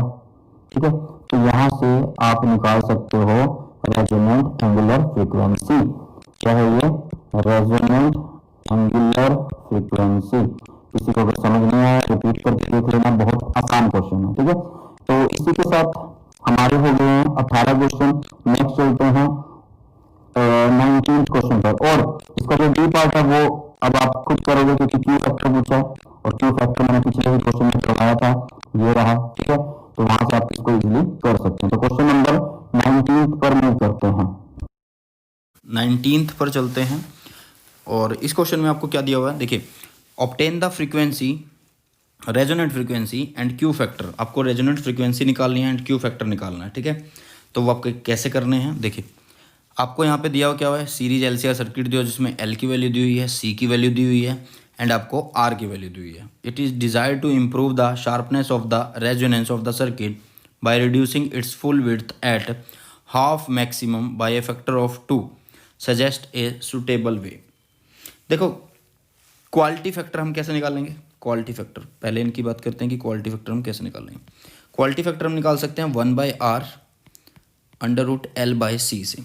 सारी चीज़ें गिवन हैं।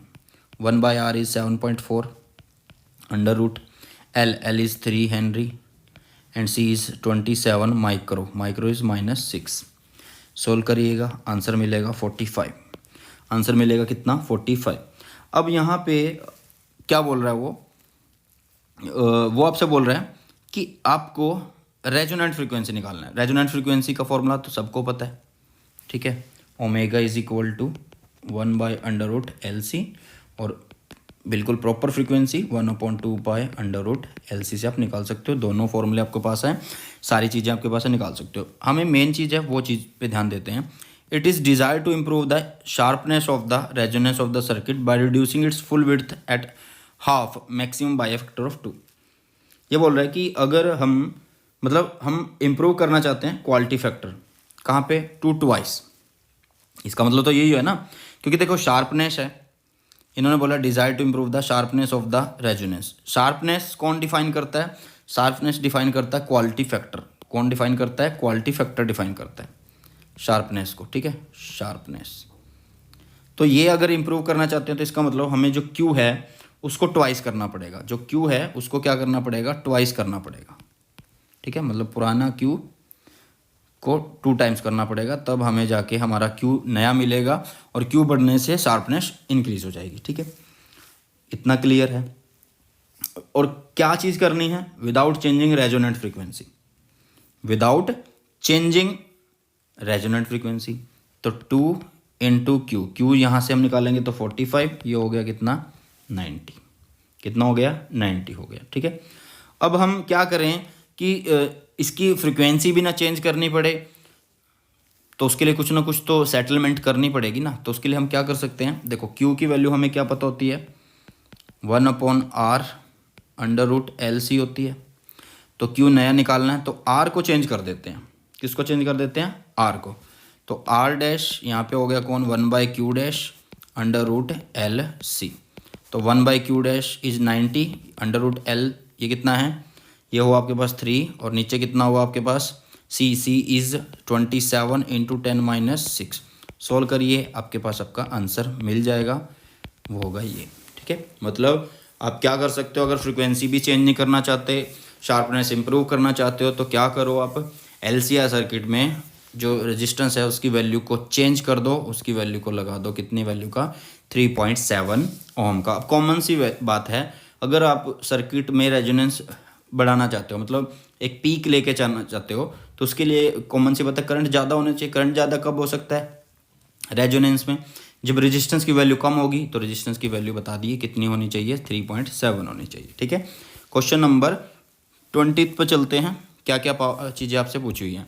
फर्स्टली मैं आपको बता दूं, इसमें ये क्वेश्चन भी जो है मतलब इसमें आधे से ज़्यादा पावर से रिलेटेड पोर्शन पूछा गया है जो कि सिलेबस में नहीं है। पावर कंज्यूम्ड, ठीक है, पावर कंज्यूम्ड इन सर्किट जो कि सिलेबस में नहीं है, पावर कंज्यूम्ड इन सर्किट जो कि सिलेबस में नहीं है। तो यहाँ पे आप कौन कौन से पोर्शन कर सकते हो? Obtain the current amplitude, RMS value, मतलब आप आई नॉट निकाल सकते हो, आई आरएमएस निकाल सकते हो, ठीक है। Obtain the RMS value of the potential drop across each element, सिर्फ ये निकाल सकते हो, ठीक है। तो ये आप कैसे निकाल सकते हो? आई आरएमएस निकालने के लिए आपको क्या चाहिए? V RMS upon resistance, and resistance क्या होगा? जेड होगा। क्यों? क्योंकि यहाँ पे देखो क्या बोला है, सर्किट है जिसके अंदर 80 मिली हेनरी का इंडक्टर है, 60 माइक्रो फैराड का कैपेसिटर है, दोनों को सीरीज में लगाया। इस तरह क्वेश्चन मैंने पहले करवा दिया है। 230 वोल्ट सप्लाई है तो मतलब 230 आरएमएस हो गई है वी आरएमएस। जेड किस किस की वजह से है?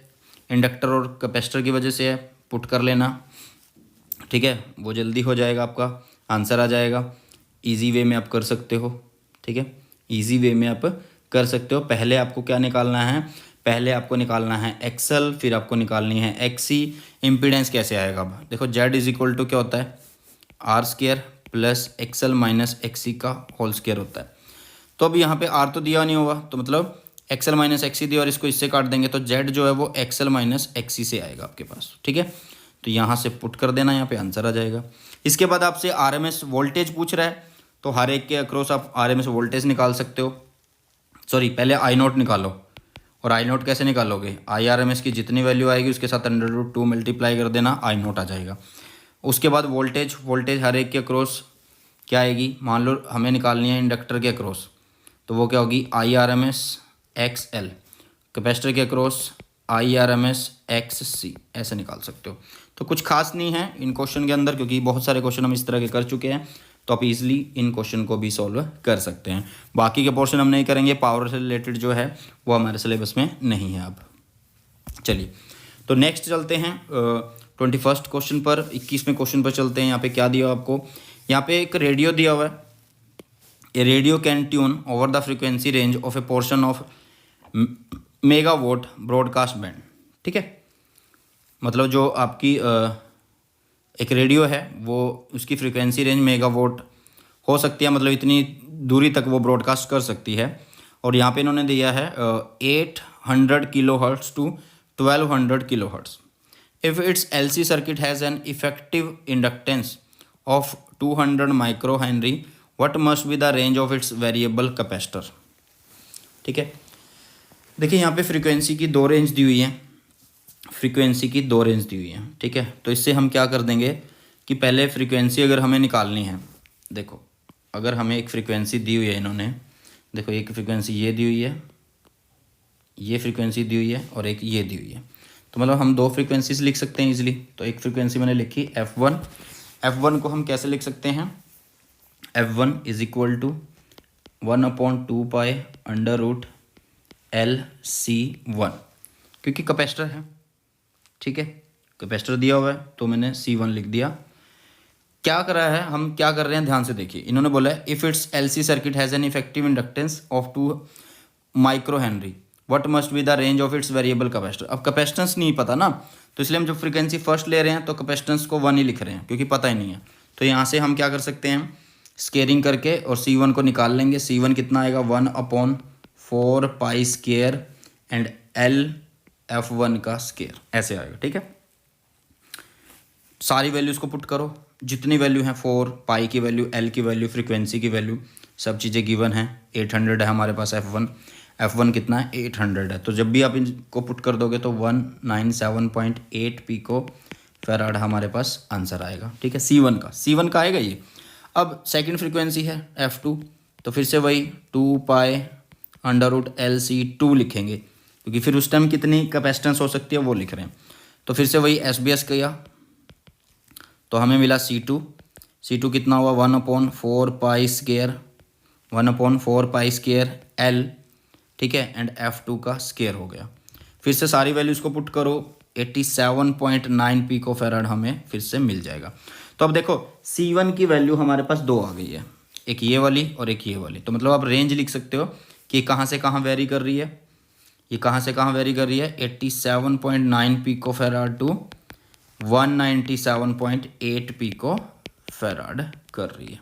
तो ये हमारा इस तरह से क्वेश्चन होना था और इस तरह से हम क्वेश्चन कर सकते हैं। ठीक है, एक इजी क्वेश्चन है और एक बहुत बढ़िया क्वेश्चन है। ठीक है, चलिए नेक्स्ट क्वेश्चन पर चलते हैं। एक थ्योरी का क्वेश्चन है, इसको मैं यही बोलूँगा कि इसको लर्न कर लेना, बुक से अच्छे तरीके से याद कर लेना। 8-9 लाइनें हैं आपके पास, ठीक है, वो अच्छे से याद कर लेना। मेरे बताने से कुछ फ़र्क नहीं पड़ने वाला आपको, सिर्फ आपको याद करना है। ठीक है, यहाँ पे पूछा क्या है, at an airport a person is made to walk through the doorway of a metal detector for security reason. जब हम एयरपोर्ट में जाते हैं तो किसी को, जो पर्सन होता है उसको एक डोरवे से जाना पड़ता है, जो एक मेटल डिटेक्टर पता करता है कि मेटल डिटेक्टर मतलब मेटल है या नहीं है बंदे के पास। If she he carrying anything made of metal detector emits a sound. ठीक है, कि अगर वो कैरी करता है, किसी के पास अगर मेटल है तो वो क्या करता है, एक साउंड निकालता है। On what principle does this detector work. सिर्फ आपको ये बताना है कि ये किस प्रिंसिपल पर काम करता है। तो मतलब ये सिर्फ आपको याद रखना है और कुछ नहीं है, तो इसलिए मैं बोल रहा हूँ इसको लर्न कर लेना अच्छे तरीके से। ठीक है, 8 से 9 लाइनें हैं, बहुत बढ़िया आपको समझ में आने वाला है। ठीक है, चलिए नेक्स्ट क्वेश्चन पर मूव करते हैं। 23वां क्वेश्चन। 23वें क्वेश्चन में आपको क्या दिया हुआ है, देखिए 23वें क्वेश्चन में आपको क्या बोला हुआ है, keeping the source frequency equal to the resonating frequency of series LCR circuit. मतलब रेजोनेंस का केस ही बना दिया इसको। ठीक है, if the 3 element LCR arrange in parallel show that the total current in the parallel LCR circuit is minimum at this frequency.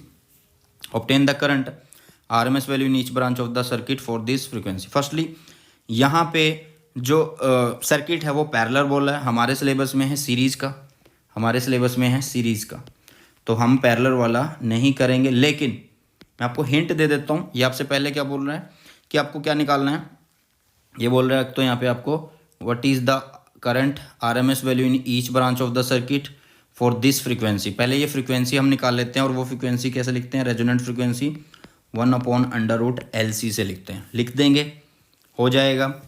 अब resonance, अब ये पैरेलल का केस है, देखो सारी चीज़ें यहाँ पे चेंज होने वाली हैं। अब ये पैरेलल का केस बोल रहा है, तो जो हम पहले सीरीज में लिखते थे एक्सएल माइनस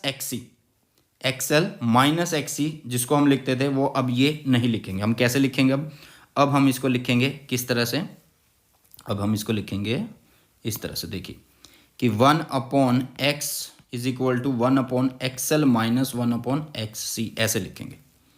ठीक है, क्योंकि पैरेलल में है तो 1 करके लिखेंगे। इसी तरह से जो z होगा उसको हम R² plus XL minus XC नहीं लिखेंगे, उसको भी हम क्या लिखेंगे 1/R अंडर रूट किसका 1/R² प्लस 1/x। ठीक है, तो ये इस तरह से लिखना हमें। हो गया क्लियर, हो गया क्लियर। चलिए, तो यहाँ से कुछ भी और एक्स्ट्रा चीज़ें आपको करने की जरूरत नहीं है, मैंने पहले ही बोल दिया है सीरीज वाला हमारे सिलेबस में, पैरेलल वाला नहीं है, तो आपकी मर्जी है करो या ना करो। उसके लिए हिंट मैंने दे दिया कि इसके केस में सिर्फ क्या चेंज आने वाला है, इसके केस में सिर्फ इम्पीडेंस जो है उसको इस तरीके से निकालना है। ठीक है, मतलब जो Z है वो सिर्फ आपको, पहले हम ऐसे लिखते थे सीरीज़ के केस में R² plus XL minus XC का होल स्क्वायर।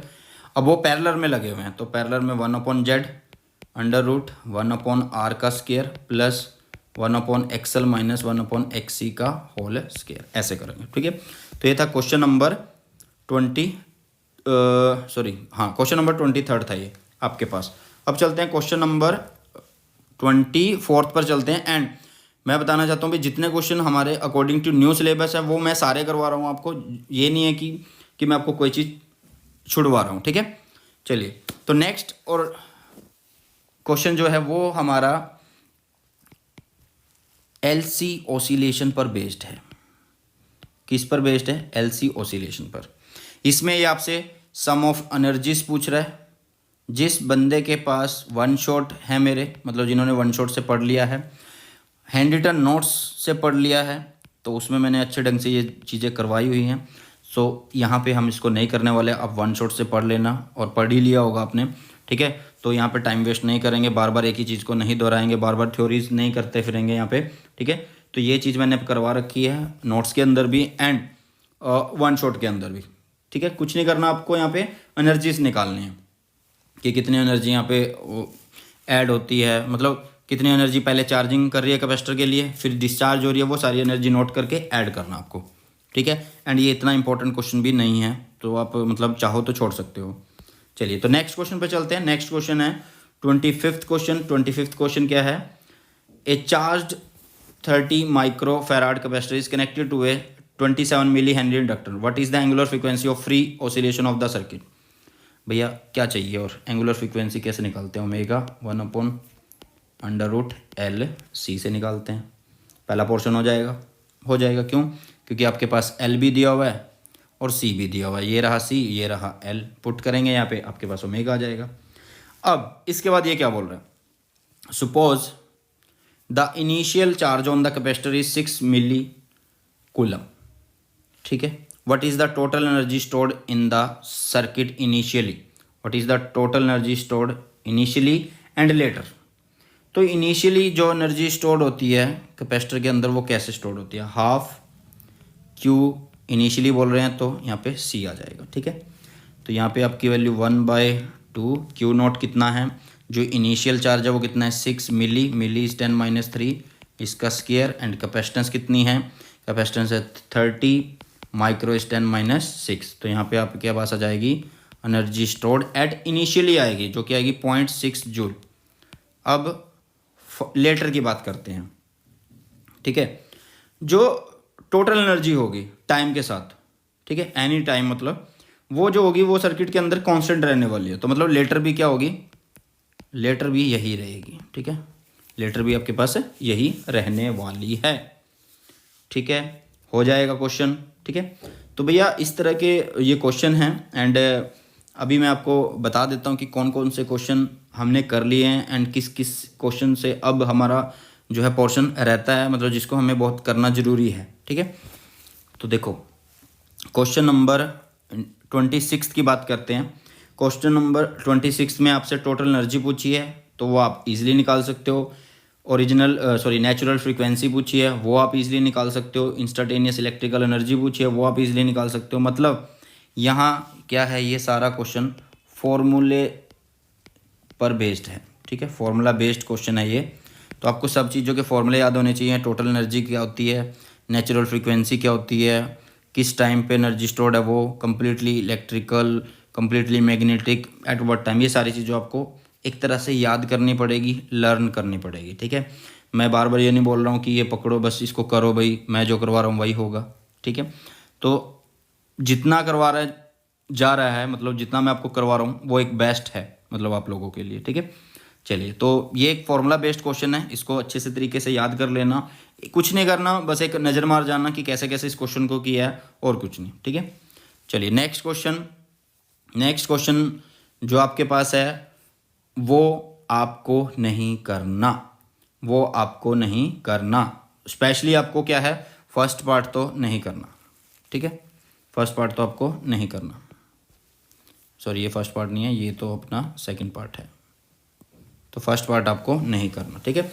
इसमें ये बोल क्या रहा है वैसे, कि आपके पास एक सर्किट है, उसके अंदर मतलब ये बताएगा कि आपके पास तीनों चीज़ें दी हुई हैं, रजिस्टर, कैपेसिटर, इंडक्टर, ये सब चीज़ें दी हुई हैं। मतलब एक तरह से ये आपको क्या पूछेगा, ये पूरा यहाँ पे सीरीज़ LCR सर्किट पूछने वाला है, series LCR circuit. And even इसके साथ इसके अंदर ये आपको रेजोनेंट सर्किट पूछ रहा है। क्या पूछ रहा है? रेजोनेंट सर्किट पूछ रहा है। तो भाई सीरीज़ भी मैंने आपको करवाया है, रेजोनेंट भी करवाया है, उन पे बेस्ड जो जो चीज़ें ये पूछ रहा है वो आपको करनी है, सिर्फ लर्न करनी है।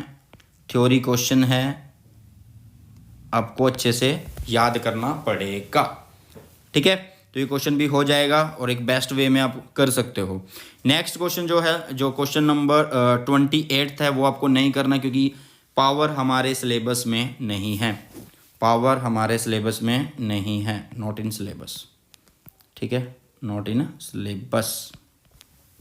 तो देखो भैया, जो क्वेश्चन मैं ये बोल रहा हूँ कि आपको लर्न करना, वो लर्न करना ही पड़ेगा, क्योंकि मेरे करवाने से आपको कोई फ़र्क नहीं पड़ेगा। मैं एक थ्योरी है, वो थ्योरी की 5-7 लाइन आपको बोल दूंगा, टाइम वेस्ट कर दूंगा, वीडियो बड़ी कर दूंगा, उससे कोई फ़ायदा नहीं होने वाला। तो इसलिए आप खुद से पढ़ें, खुद से अच्छे तरीके से कर लेना, ज़्यादा अच्छा रहेगा। नेक्स्ट क्वेश्चन पर चलते हैं। नेक्स्ट क्वेश्चन क्या दिया हो आपके पास, देखिए यहाँ पे आपके पास एक hydro electric power the water pressure head is at a height of 300 meter and the water flow available is 100 meter cube per second if the turbine generator efficiency is 60%, estimate the electric power available from the plant.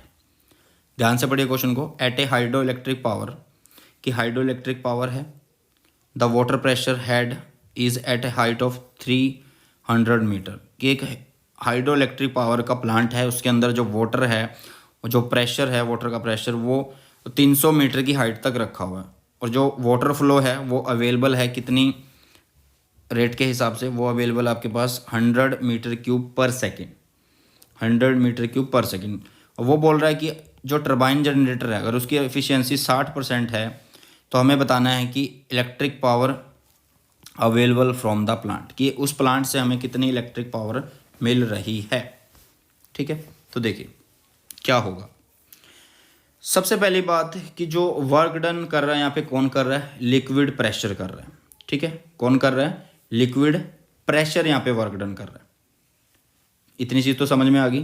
ठीक है, तो हम यहाँ पे लिख सकते हैं कि जो वर्क डन है, work done by liquid pressure, work done by liquid pressure, वो क्या होगी, प्रेशर इनटू वॉल्यूम होगा।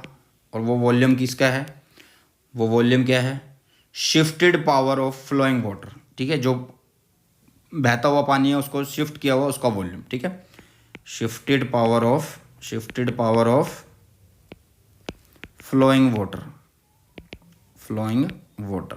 ठीक है, इतनी बात क्लियर हुई कि जो वर्क डन है वो कैसे हो सकता है, प्रेशर इनटू वॉल्यूम हो सकता है। और वो वॉल्यूम किसका, जो जितना शिफ्टेड किया हमने वाटर उसकी पावर। हो गया क्लियर। चलिए अब हाइड्रो जो पावर है, हाइड्रो पावर है मतलब जो हाइड्रो पावर होगी वो कैसे निकाल सकते हैं। तो हाइड्रो पावर कैसे निकालते हैं, वर्क अपॉन टाइम से निकालते हैं, क्योंकि पावर तो यही होगा ना, वर्क अपॉन टाइम। हो गया इतना। अब वर्क कितना है, अभी हमने बताया कि प्रेशर है और साथ में वॉल्यूम है। तो टाइम तो नीचे लिखा ही हुआ पहले से ही, टाइम तो पहले से नीचे लिखा ही हुआ ना। ठीक है, तो अब देखो अब हम इसको कैसे कर सकते हैं।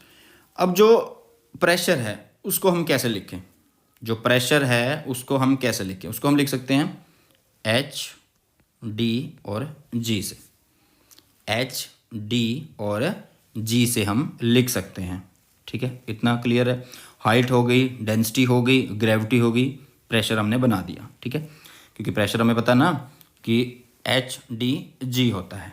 ठीक है, चलिए डी मतलब वो डेंसिटी। अब वॉल्यूम जिसको लिख दिया वी से एंड टाइम इज लिख दिया किससे, टी से।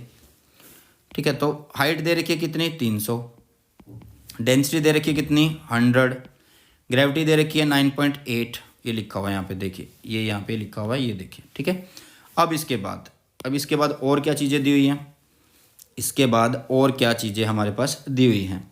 अब ये 300 जो अवेलेबल था ये लिख दिया हमने, डेंसिटी लिख दी, डेंसिटी कितनी है हमारे पास 300 मिली क्यूब है, 100 मिली क्यूब है। ठीक है, तो इसलिए हमें यहाँ पे क्या करना पड़ेगा, साथ में करो आप यहाँ पे 10(3) करो।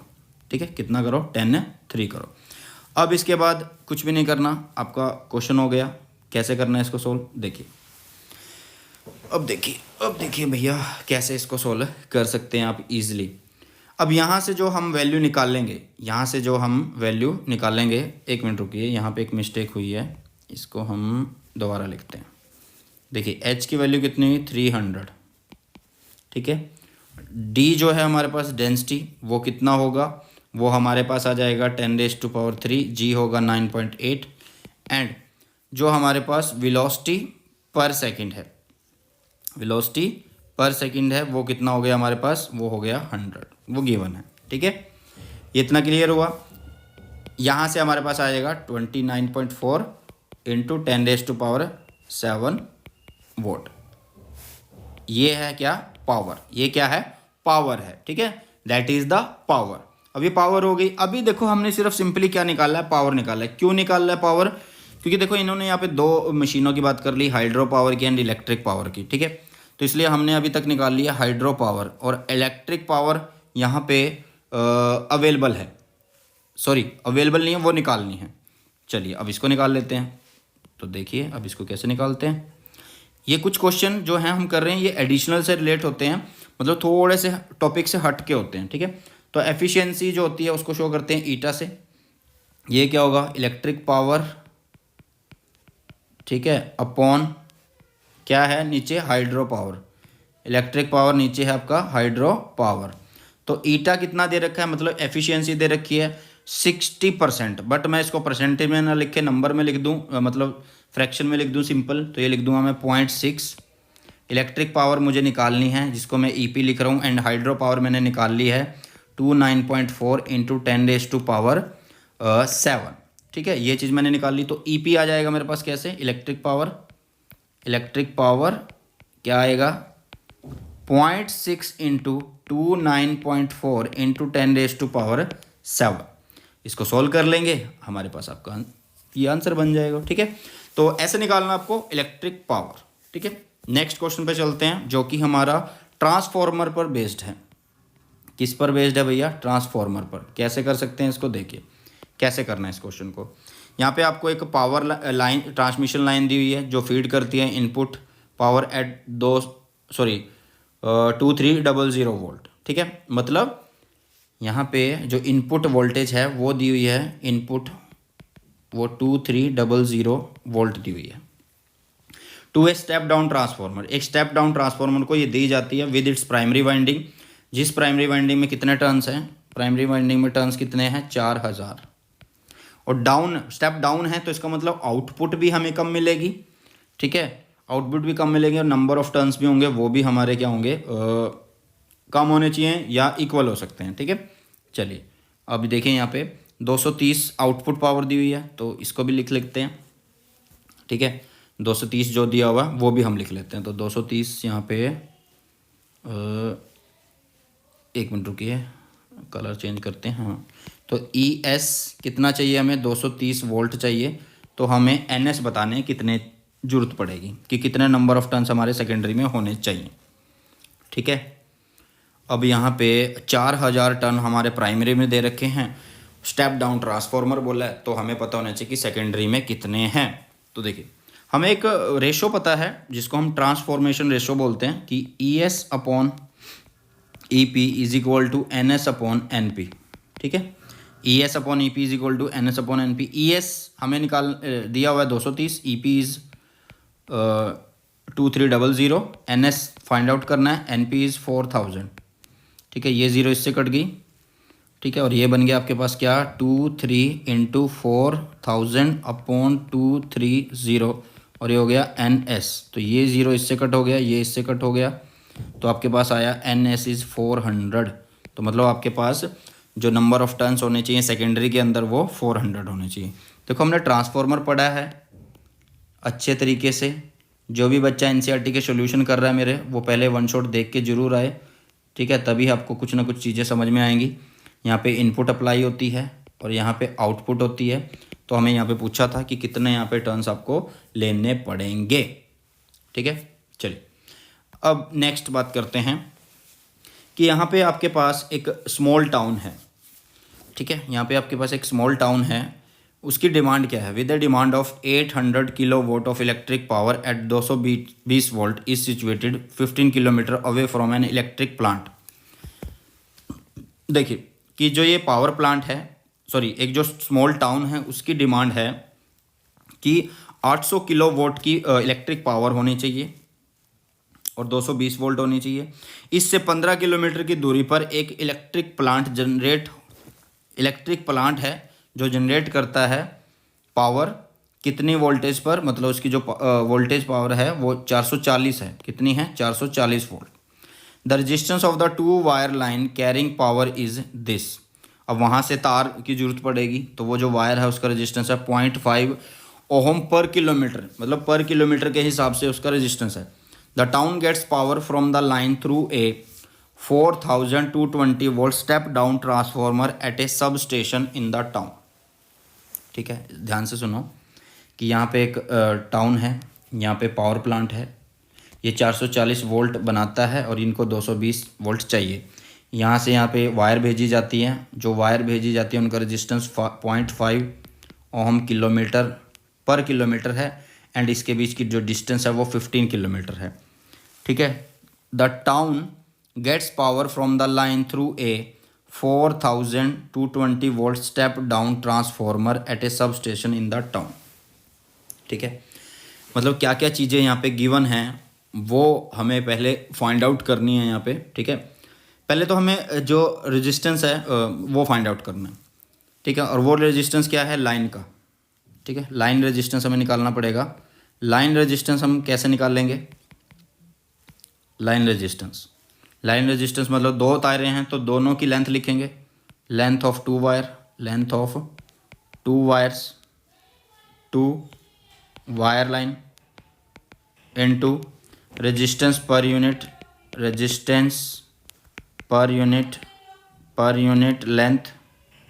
ठीक है, एक हमारे पास लाइन रेजिस्टेंस जो कि है length of two wire line into resistance per unit length है आपके पास। ठीक है, अब दोनों की लेंथ कितनी है, दोनों की लेंथ कितनी है, एक की लेंथ 15 किलोमीटर है ना, तो दोनों की करेंगे तो 2 टाइम्स ऑफ 15 हो जाएगा kilometre.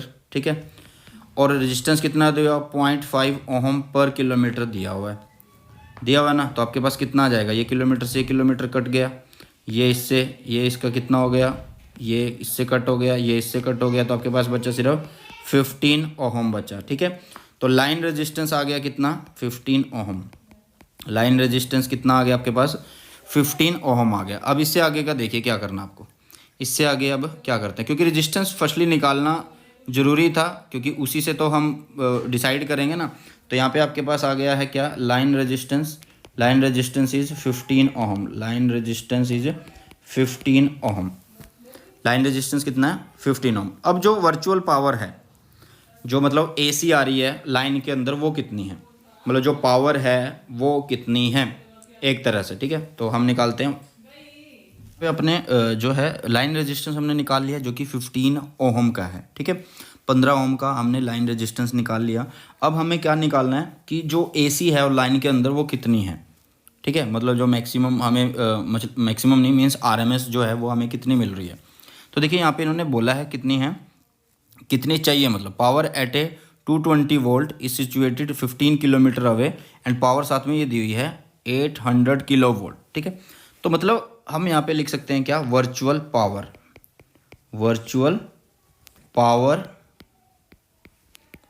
In the line, virtual power in the line हम लिख सकते हैं।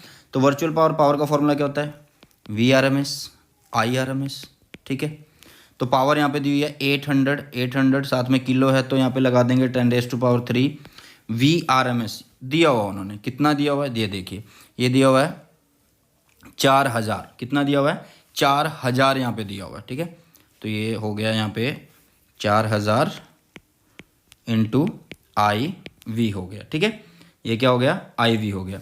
तो यहाँ से हम क्या करेंगे, 800 इंटू 10⁻³ अपॉन 4000, तो ये जीरोस कट गई इसके साथ, तो आपके पास क्या मिला, 200 मिला। ठीक है, तो वर्चुअल आपको कितनी मिल गई, 200, और जो वर्चुअल है मतलब इसी को RMS बोलते हैं, तो ये हमें मिल गया 200 एम्पियर का करंट। ठीक है, अब पावर में वो जो वो पूछ रहा है आपसे, वो क्या पूछ रहा है, वो लाइन लॉस पूछ रहा है, वो आपसे जो पूछ रहा है वो लाइन लॉस पूछ रहा है। ठीक है, तो इसको कैसे कर सकते हैं, देखिए लाइन लॉस पूछ रहा है ना, तो इसको कैसे कर सकते हैं, फर्स्ट पार्ट को, पावर लॉस क्या होता है, I²R।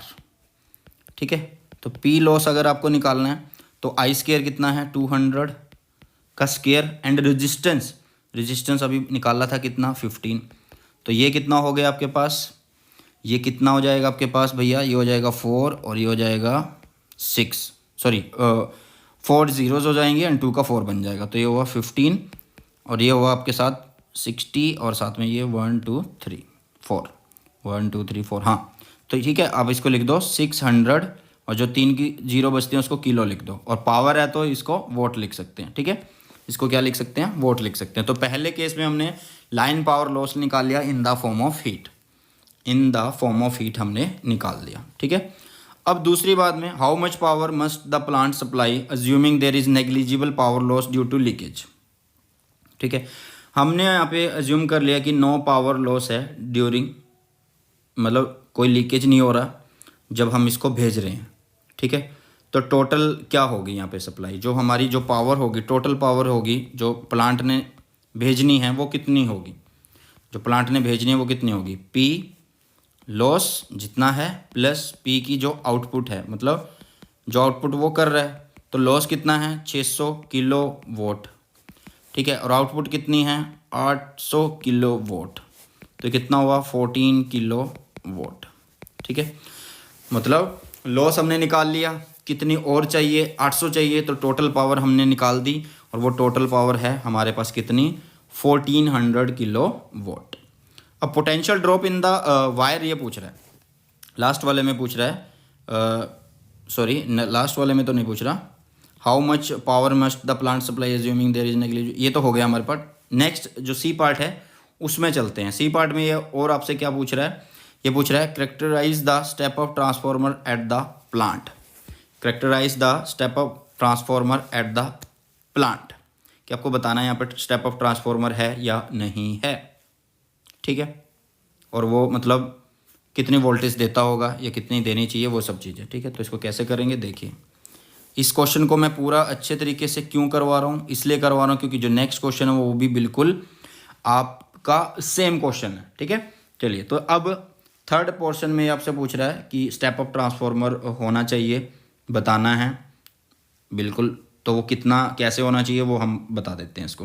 देखो पोटेंशियल जो ड्रॉप हो रहा है लाइन के अंदर वो बात करें, potential drop in the line, potential drop in the line वो कितना हो रहा है, potential drop in the line कितना हो रहा है वो हम बात करते हैं। तो देखो पोटेंशियल अगर निकालना है तो हमें IRMS निकालना पड़ेगा और इसका जो रेजिस्टेंस है वो निकालना पड़ेगा। तो कितना हुआ देखो, IRMS की वैल्यू कितनी हुई 200 थी, रेजिस्टेंस कितना है 15 था लाइन का, तो 3000 वोल्ट हो गया। तो इसका मतलब क्या है, जो आउटपुट वोल्टेज है स्टेप ऑफ ट्रांसफॉर्मर की वो कितनी होनी चाहिए, ठीक है, हम लिखेंगे so that the output voltage of step up transformer at the plant should be कितनी होनी चाहिए। देखो अब उन्होंने स्टार्टिंग में क्या बोला था, कितनी पावर ले रहे हैं वो 4000 की, ठीक है, और 3000 की ये रही वोल्टेज हो गया, तो कितनी होगी भी 7000 होगी, कितनी होगी 7000 होगी। तो इसका मतलब जो स्टेप ऑफ ट्रांसफॉर्मर है वो कैसा होना चाहिए, वो 440 से 7000 वोल्ट तक की सप्लाई देने वाला होना चाहिए, ठीक है। आई थिंक ये क्वेश्चन समझ में आ गया होगा, एंड ये थोड़ा सा बड़ा क्वेश्चन है, दैट्स वाई आपको प्रॉब्लम होगी, तो आप इसको रिपीट करके देख सकते हैं, ठीक है।